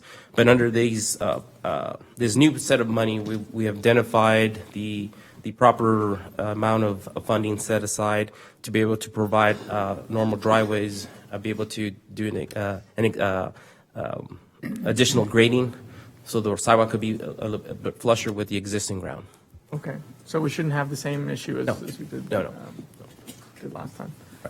But all of them did have identified with 88 ramps, but to access from the end. But I understand what you're saying. There, if somebody was trying to walk over, say midpoint, and there's no ramp, there is that drop, the 4-inch difference from the existing ground to the sidewalk. And it almost seems to take away from the purpose of these sidewalks, which is to provide greater pedestrian access. And so there is funding in this time identified for possible driveways as well. Yes, okay. Actual driveway, yes, sir. My second question is Citizens Transfer Road.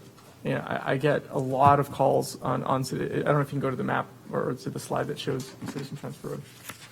But just for the Commissioners Court's reference, let's see.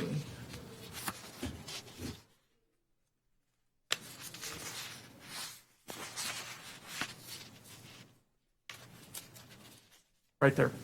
Yes, on the north side. So I don't know if you have a pointer, Sal, or anything, but Commissioners, if in judging Commissioners, if you notice, like on the sort of on the northeast corner of that map, you'll see a very long road. You can see the school sort of in the northeast section there, and then just the closest street to the school is that long road that goes west to east, Citizens Transfer Road. I get calls on that all the time. It's sort of a unique situation because from my understanding, that road is owned by, is it University Land? The or UT General Land System, Office? yes, sir. Okay, UT Land Office. And I guess we have a lease agreement with that road, which is, it impacts the types of improvements that can be made on that road. But I don't know if there can be anything done regarding sidewalks on that road, because that's probably the most traveled road. I know a lot of people use that road for exercise purposes and things. And I know I asked staff to see if there was if all was possible, or if there could be any collaboration with UT Lands. But, where this stems from is, I think, back several public works directors ago, when the school district was planning to build that school, this road was never dedicated as a county road. And the school went forward and built the road. But again, the roadway Citizens Transfer still belongs to UT Lands. So it limits our ability to make improvements or do other things like sidewalks. But is there anything that can be done to help address that issue there with sidewalks or other infrastructure? Judge Commissioner Sosel Netos, Director of Planning and Development. So, Commissioner, we've coordinated with your staff on trying to facilitate a meeting between Public Works and the school district to discuss the installation of some traffic control devices there. Because it is leased, there's a limitation on what can be installed, what can be approved, what's allowed by contract, and so a lot of there are in the contract for that land. We can install traffic control devices such as flashers, stop signs, speed limit signs, but we're limited in it doesn't go as far enough to allow us to necessarily install any sidewalk infrastructure. So we would need permission from UT Lands to do that. And then on the flip side, it's also a question of whether or not we would want to, it would complicate things as we move forward with the environmental process for this, because the county has to own the land that when we're building roads.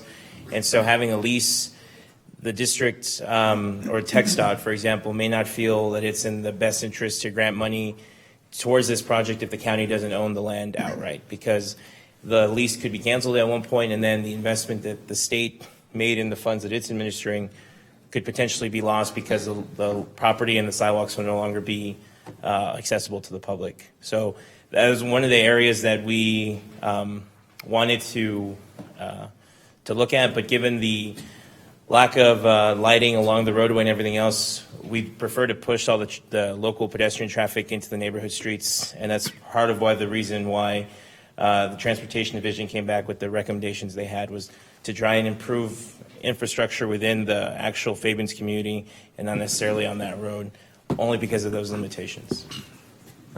So, I mean, given the time, I mean, what's the time frame for the submission of? These are due to the to TxDOT in August 16th, and then to the MPO the week after that. Okay. And we have had, Public Works has had conversations with UT Lands, because ultimately we're the department that charged with being the departmental contact for that lease agreement. But UT Lands is just not interested in conveying the land over to the county. So we maintain a perpetual leaser of the property. Okay. Well, I'd hate to rule it out entirely. I mean, if something can be done before the submission, again, it's such a critical roadway. There have been a lot of dangerous conditions. I mean, Commissioner, as you can see, that there's that sharp turn you see up kind of at the very top underneath the F in Fabens, where people are walking, and it's just overall, I just hope that something just stays on your all's radar screen. I appreciate that you all have figured out another plan that makes a lot of sense and seems is going to improve the area, but Citizens Transfer Road it's been a problem just for too long, that we've got to figure out some sort of long-term solution to it. So we can revisit it. We can review the contract just to verify that we don't have that authority, and then we can verify those concerns with TxDOT to see if TxDOT would be okay, given that it's another state agency that controls the land. It wouldn't be as though it's on private property, and we can gain some feedback from TxDOT on that, and then take it from there. But for future calls for projects, but at this point, these are what TxDOT has vetted and feels that have a good shot of being funded in this time. But we'll continue to coordinate with the school district and with your office, and possibly with UT Lands, about making some other safety modifications along the Citizen Transfer Road. And again, I appreciate the issues with like the grading and the other issue in the driveways. It's important if we're going to do the project right. The last submission for Sparks and Westway was developed very quickly, and there weren't funds.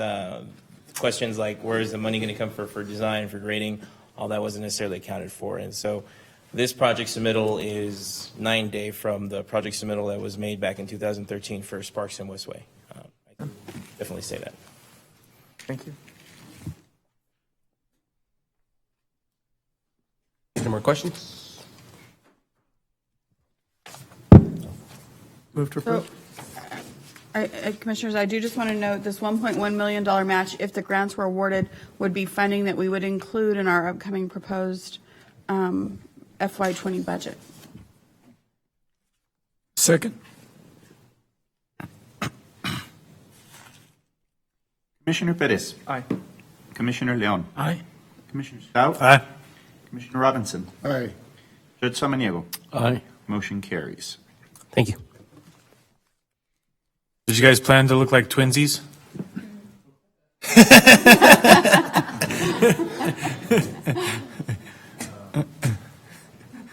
Thank you, Judge Commissioners. We'll make sure that we send out the dress code memo for you all to voluntary. It's voluntary, right? But thank you.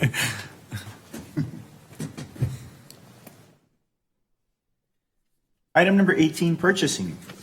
Approve and authorize the purchase of irrigation supplies for the County of El Paso using Region 19 Contract 157147, awarded to Ewing Irrigation Products of El Paso, Texas, as indicated in the tabulation. Purchasing approved on June 24, 2018. Funding is available in CP Gallegos Park 07 Park Improvements. Deborah Correjo, County Purchasing Agent. With this award, we're requesting not only approval of the attached quote for the Gallegos Park irrigation, but also the ability to use the Region 19 irrigation supplies contract for future needs Parks and Recreation might have for irrigation. To approve. Second. Commissioner Perez. Aye. Commissioner Leon. Aye. Commissioner Stout. Aye. Commissioner Robinson. Aye. Judge Samaniego. Aye. Motion carries. Item number 19, approve and authorize the purchase of two 2019 Ford F-150 pickup trucks, police responder upgrade, for the County of El Paso using buy board contract number 521-16, awarded to Silsby Ford of Silsby, Texas, in the amount of $69,830. Purchasing approved on June 18, 2018.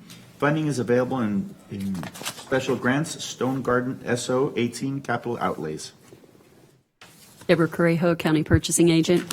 In this case, we're requesting the purchase of two 2019 Ford F-150s at a cost of $34,715 each for the Sheriff's Department through the Stone Garden Grant.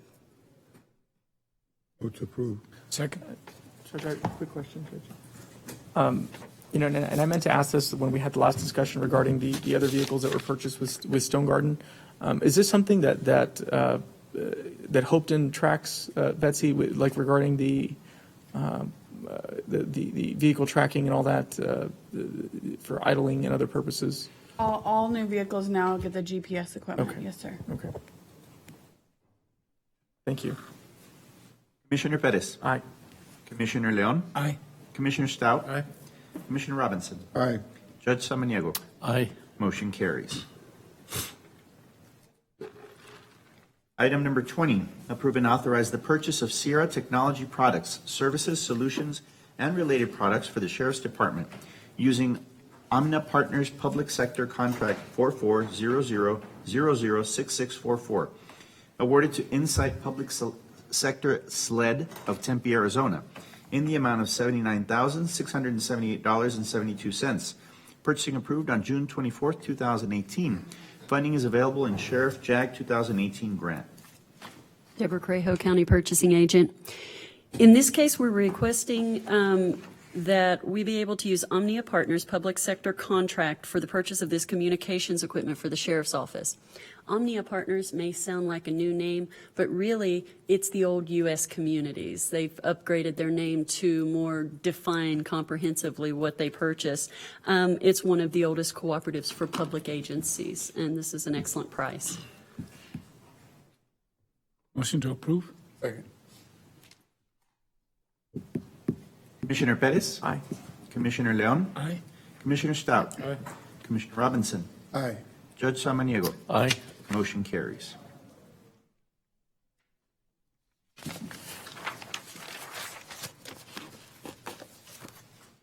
Item number 21, rescind the court order of April 22nd, 2019, item number 15 on the regular agenda of award of bid 19-015, up to 20,000 tons of paving rock grade F and up to 12,000 tons of paving rock grade C for the County of El Paso to Waco Quarry Incorporated, doing business as MTI Materials of El Paso, Texas, in the amount of $472,000. Purchasing approved on April 15, 2019. Funding is available in special revenue, road and bridge, road resurfacing. Further, award bid 19-015, up to 20,000 tons of paving rock, grade F, and up to 12,000 tons of paving rock, grade C, for the County of El Paso to the next lowest bidder, Job Materials LP of El Paso, Texas, in the amount of $486,000. Funds are available in special revenue, road and bridge, road resurfacing. Deborah Crejo, County Purchasing Agent. In this case, we're requesting permission to rescind the original bid and re-award to the next lowest bidder who does meet the specification and has the required materials on hand. You're looking at about a $14,000 difference. At the time of the original award, there was nothing indicating that this vendor could not perform, but at the time of the first delivery, as Public Works does with every delivery, they tested and the items did not meet their specifications. At this point, we're respectfully requesting, and the vendor respectfully requests to be relieved from the contract. This is also going to be filed as part of the new bid contracting process where we fill out performance management forms, and then Public Works has been requested to add the failed test to that so that in the next bid cycle, should something similar come up or the vendor submit again, we know what to look for and we know the right questions to ask. And MTA agreed that they'd back Yes. off? Yeah, well, they requested it. Oh, they requested. And so immediately the second lowest vendor was contacted, and they said they had the materials, they would honor the price from the bid. The bid did not occur too long ago, so there's still a what we call grace period in the pricing. Move to approve. Second. Judge, before we vote, I have a question. I think I may have asked this question before, and correct me if I'm wrong. There was a time when I was on city council where we would go with the lowest bid, and sometimes, and most often, the lowest bid is not always the best bid. So I tried to direct we'll start going the process of best value as opposed to the lowest bid. So are we working in that direction? To the best of my knowledge, I've been unable to find anything in the statute that allows the county to have a best value sealed bid. Having come from the city, what Commissioner Robinson is discussing is the fact that cities have the statutory authorization in 252 to look at 7 or 8 other factors when they're awarding a bid. Because counties don't have that authorization, we tend to equalize that by building in those types of minimum specifications into the bid specs themselves. And so basically, Commissioner, when we are awarding a bid, we check responsiveness, which means they met the minimum bid requirements. And we check responsibility, which means we suspect the vendor, based on all items submitted, has the ability to sustain a contract. And we, in the case of a bid, we don't have much maneuverability other than to award to the lowest responsive and responsible bidder. Sometimes this happens. I'm of the mind that we shouldn't penalize vendors when this happens, because sometimes at the time of the bid submittal, they think they know what we want. We think they know what we want, and we don't find out until, in this case, like the first delivery. And I like to give vendors a chance to come back to the table and be better than they were the last time. So what you're saying that's a statutory requirement or limitation? I'd have to double check, but I don't know of anything in 262, which is the statute that governs us, that authorizes me to allow the same type of best value sealed bid, because some of the things that cities can consider, I believe, if the law hasn't changed for them, is location, which we build into our bid specs if it's important. MWBE status or hub status, which I don't have that authorization at this time, to the best of my knowledge. They can build in anything that would mean that they could consider it other than price. And Well, would you do me a favor? Would you check that for me? I will absolutely. Actually, I'll do one better. I'll have the legal people check because I think they probably interpret it even better than I do. Okay.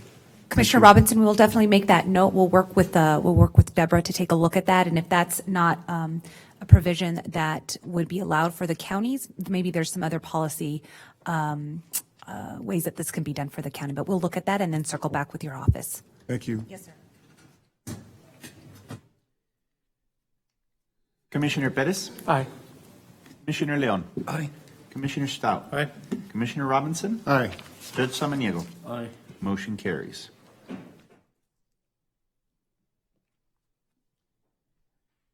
Item number 23, Budget and Finance.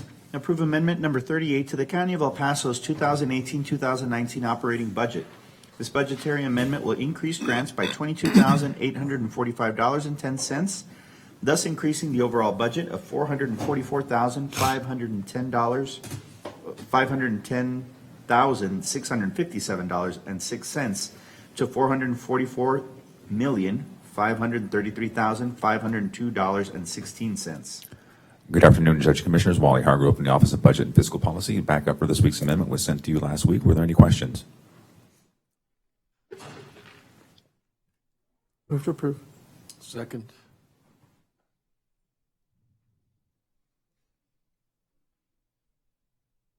Commissioner Pettis? Aye. Commissioner Leon? Aye. Commissioner Stout? Aye. Commissioner Robinson? Aye. Judge Samaniego? Aye. Motion carries.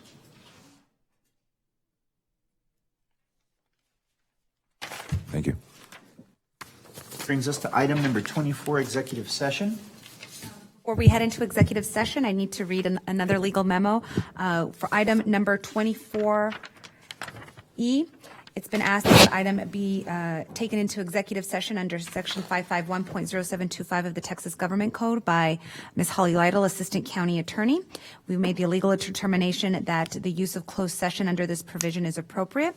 We'd ask that the court make a finding, and this would be your motion, that the items to be discussed concerning business and financial issues relating to the collective bargaining agreement would have a detrimental effect on the position of the Commissioners Court in negotiations. Therefore, we ask that the court unanimously vote that these deliberations take place in closed meeting, and that you further direct your county clerk to ensure that all proceedings in closed sessions be recorded, and that would be your motion as I just stated.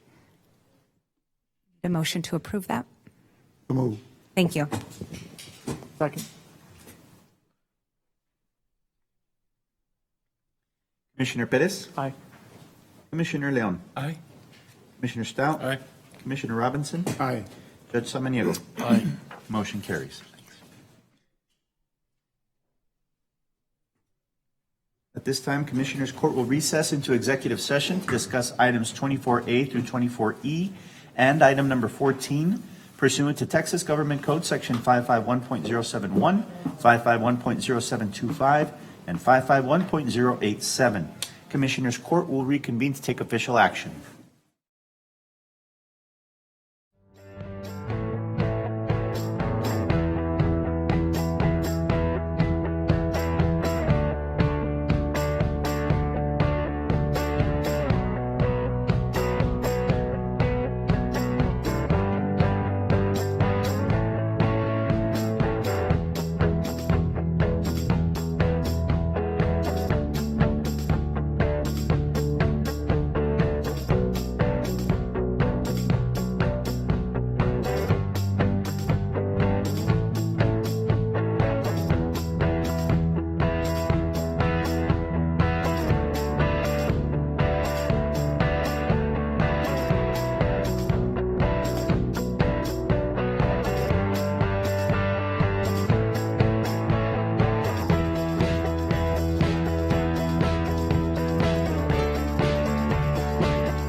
all county offices will be closed on Thursday, July 4th in observance of the 4th of July holiday.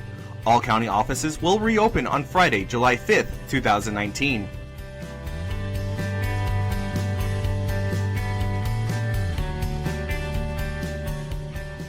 Excited for the largest fireworks display over Escárate Lake? Rent a shelter today so you and your family can enjoy Independence Day in comfort. Last day to rent is July 3rd. For more information, call 915-771-2380.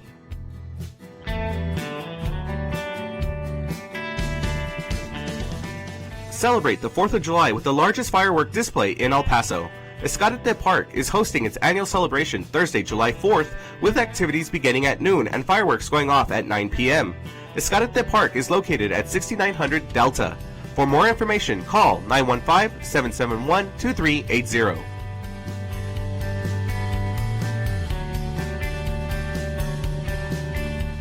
Stay cool this summer by visiting any of the El Paso County pools, Tuesday through Sunday from 12 p.m. to 5 p.m. Don't forget about Family Night on Thursdays from 6 p.m. to 9 p.m. For more information, call 915-771-2380.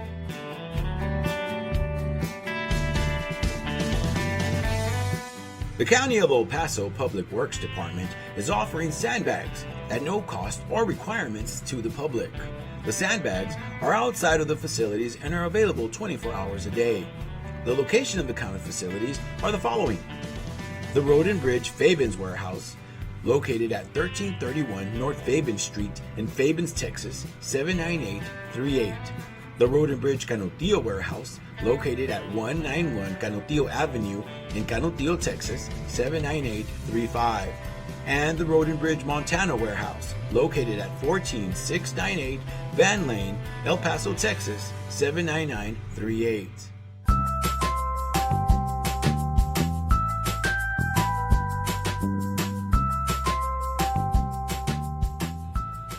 Don't wait in line, pay online. Visit the Financial Recovery Division website at http://www.epcounty.com/budget/financialrecovery.htm to make your payments online or find out more about our kiosk locations. We now accept payments on misdemeanor, felony, and justice of the peace cases.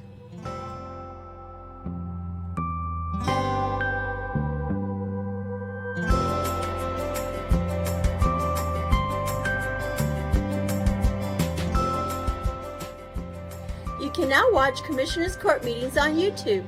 Go to youtube.com and search for El Paso County Commissioners or El Paso County, Texas. Subscribe to our channels to see our latest videos.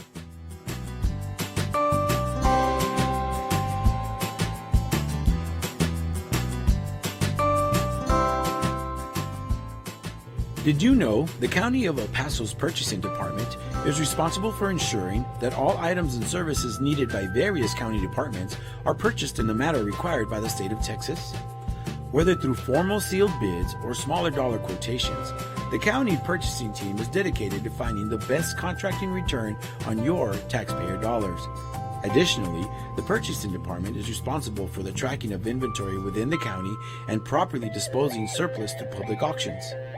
For questions about how to become a vendor and compete for county contracts, or to learn more about public auctions, please contact us at telephone number 915-546-2048.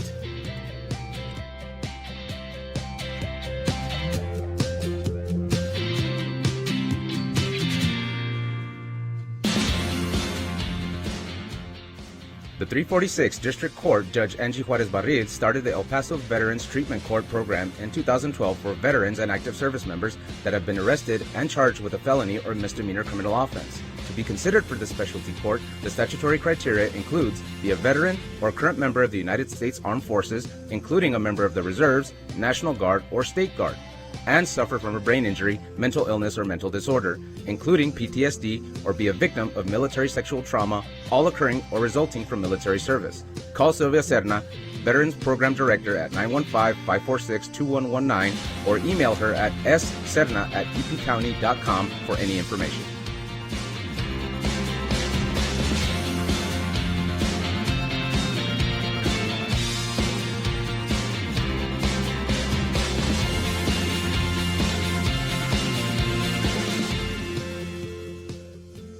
Did you know that the County of El Paso's fixed asset control and inventory disposal is handled through the purchasing department? Throughout the course of each business year, the county holds live public auctions to dispose of aged equipment, vehicles, furniture, and other items that are no longer needed. To find out about upcoming auctions or to learn more about the county's inventory disposal process, contact the purchasing department at telephone number 915-546-2048.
All county offices will be closed on Thursday, July 4th in observance of the 4th of July holiday.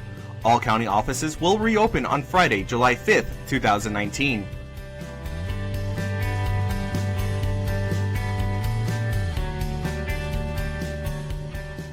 Excited for the largest fireworks display over Escárate Lake? Rent a shelter today so you and your family can enjoy Independence Day in comfort.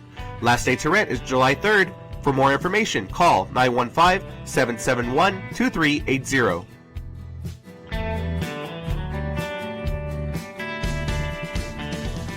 Celebrate the 4th of July with the largest firework display in El Paso. Escárate Park is hosting its annual celebration Thursday, July 4th, with activities beginning at noon and fireworks going off at 9 p.m. Escárate Park is located at 6900 Delta. For more information, call 915-771-2380.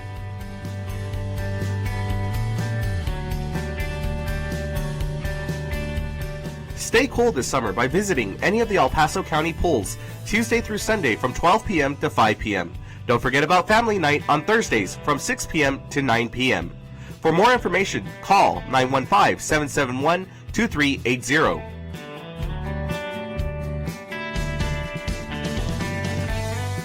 The County of El Paso Public Works Department is offering sandbags at no cost or requirements to the public. The sandbags are outside of the facilities and are available 24 hours a day. The location of the county facilities are the following: the Road and Bridge Fabens Warehouse, located at 1331 North Fabens Street in Fabens, Texas, 79838. The Road and Bridge Canutillo Warehouse, located at 191 Canutillo Avenue in Canutillo, Texas, 79835. And the Road and Bridge Montana Warehouse, located at 14698 Van Lane, El Paso, Texas, 79938.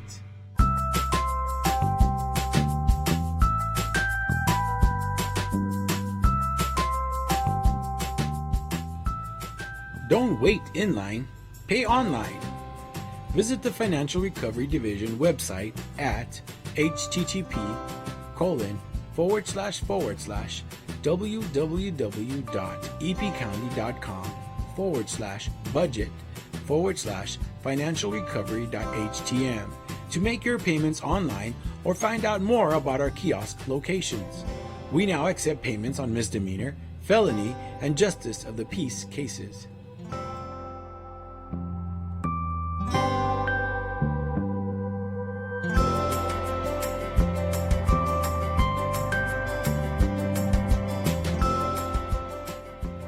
You can now watch Commissioners Court meetings on YouTube. Go to youtube.com and search for El Paso County Commissioners or El Paso County, Texas. Subscribe to our channels to see our latest videos.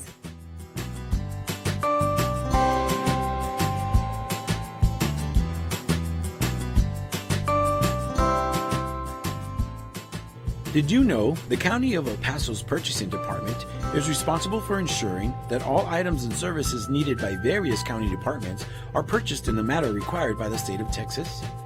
Whether through formal sealed bids or smaller dollar quotations, the county purchasing team is dedicated to finding the best contracting return on your taxpayer dollars. Additionally, the purchasing department is responsible for the tracking of inventory within the county and properly disposing surplus to public auctions.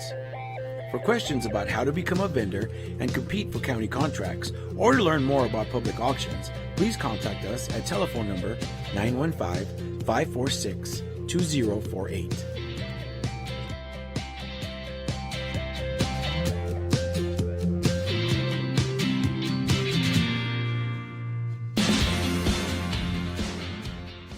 The 346th District Court Judge Angie Juarez Barriz started the El Paso Veterans Treatment Court program in 2012 for veterans and active service members that have been arrested and charged with a felony or misdemeanor criminal offense. To be considered for the specialty court, the statutory criteria includes be a veteran or current member of the United States Armed Forces, including a member of the Reserves, National Guard, or State Guard, and suffer from a brain injury, mental illness, or mental disorder, including PTSD, or be a victim of military sexual trauma, all occurring or resulting from military service. Call Sylvia Serna, Veterans Program Director, at 915-546-2119, or email her at sserna@epcounty.com for any information.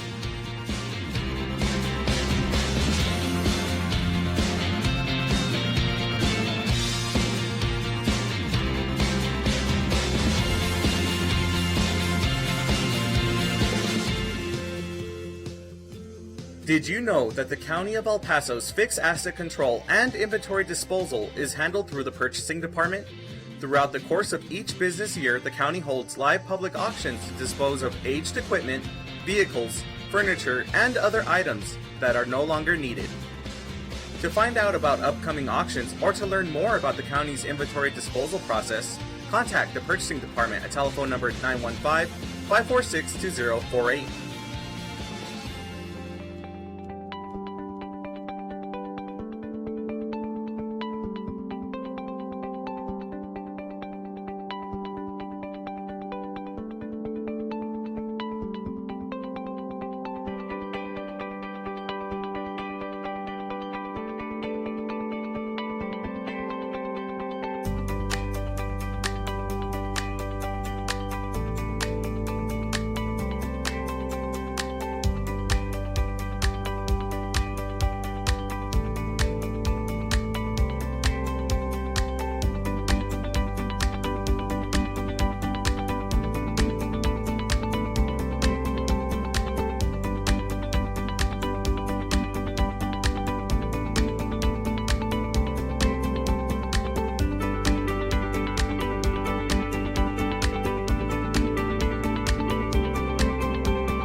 All county offices will be closed on Thursday, July 4th in observance of the 4th of July holiday.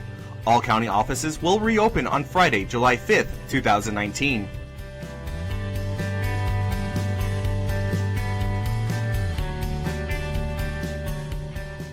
Excited for the largest fireworks display over Escárate Lake? Rent a shelter today so you and your family can enjoy Independence Day in comfort. Last day to rent is July 3rd. For more information, call 915-771-2380.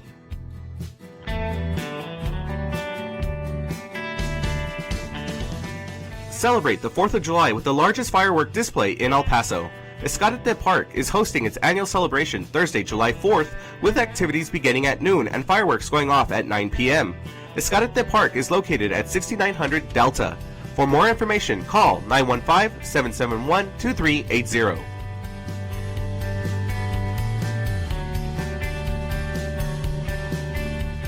Stay cool this summer by visiting any of the El Paso County pools Tuesday through Sunday from 12 p.m. to 5 p.m.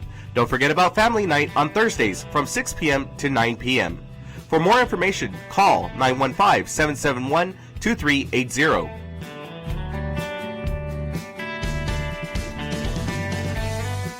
The County of El Paso Public Works Department is offering sandbags at no cost or requirements to the public. The sandbags are outside of the facilities and are available 24 hours a day. The location of the county facilities are the following: the Road and Bridge Fabens Warehouse, located at 1331 North Fabens Street in Fabens, Texas, 79838. The Road and Bridge Canutillo Warehouse, located at 191 Canutillo Avenue in Canutillo, Texas, 79835. And the Road and Bridge Montana Warehouse, located at 14698 Van Lane, El Paso, Texas, 79938.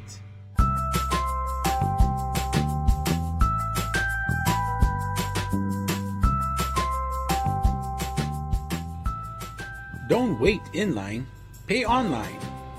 Visit the Financial Recovery Division website at http://www.epcounty.com/budget/financialrecovery.htm to make your payments online or find out more about our kiosk locations. We now accept payments on misdemeanor, felony, and justice of the peace cases.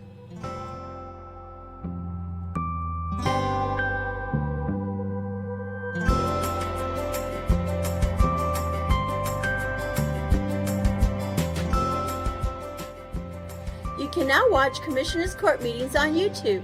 Go to youtube.com and search for El Paso County Commissioners or El Paso County, Texas. Subscribe to our channels to see our latest videos.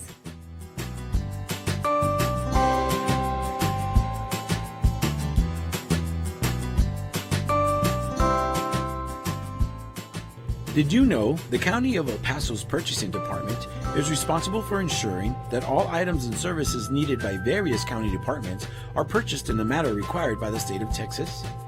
Whether through formal sealed bids or smaller dollar quotations, the county purchasing team is dedicated to finding the best contracting return on your taxpayer dollars. Additionally, the Purchasing Department is responsible for the tracking of inventory within the county and properly disposing surplus through public auctions. For questions about how to become a vendor and compete for county contracts, or to learn more about public auctions, please contact us at telephone number 915-546-2048.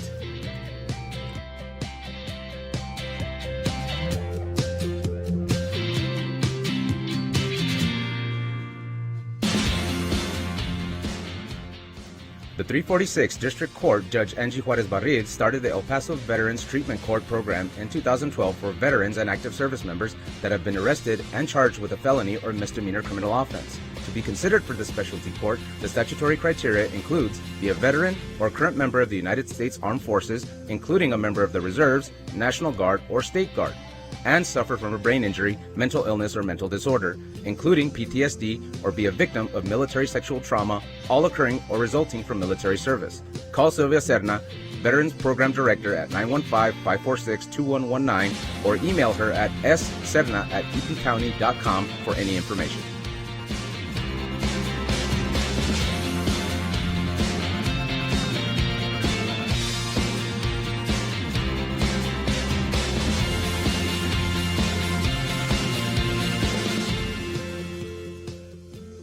Did you know that the County of El Paso's fixed asset control and inventory disposal is handled through the purchasing department? Throughout the course of each business year, the county holds live public auctions to dispose of aged equipment, vehicles, furniture, and other items that are no longer needed. To find out about upcoming auctions or to learn more about the county's inventory disposal process, contact the purchasing department at telephone number 915-546-2048.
Commissioners Court has reconvened into regular open session.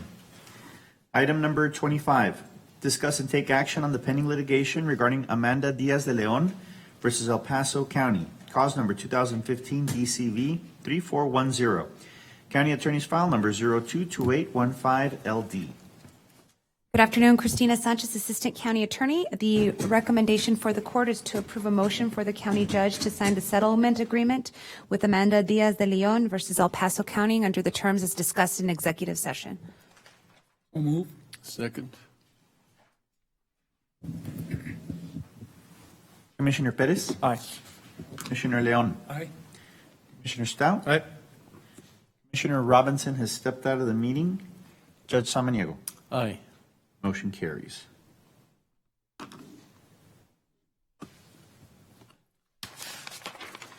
Item number 26, discuss and take action on the potential litigation regarding a medical waste facility in El Paso County.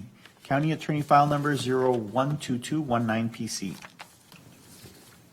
Judge and Commissioners, I move to authorize the county to hire outside counsel to represent its interest in opposing the Texas Commission on Environmental Quality's decision to issue a registration to Medcare Environmental Solutions to operate a municipal solid waste facility in El Paso County. This authorization is to spend up to $20,000. Second.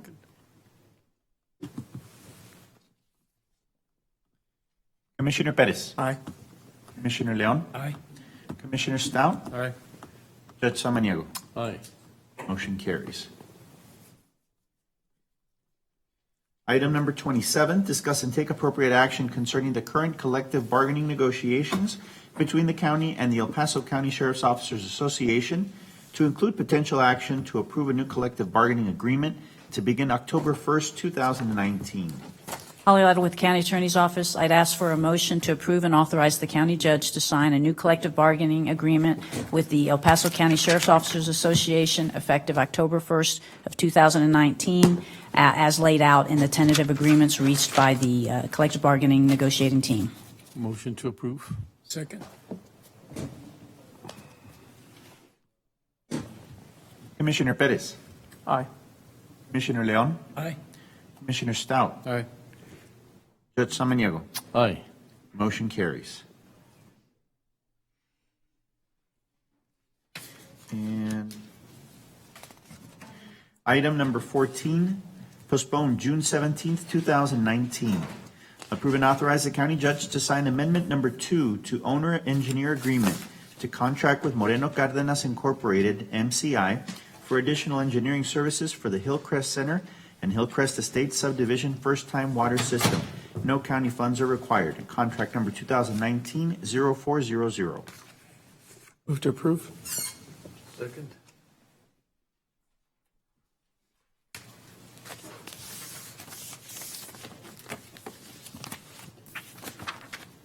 Commissioner Perez? Aye. Commissioner Leon? Aye.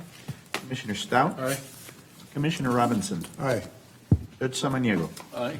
Motion carries.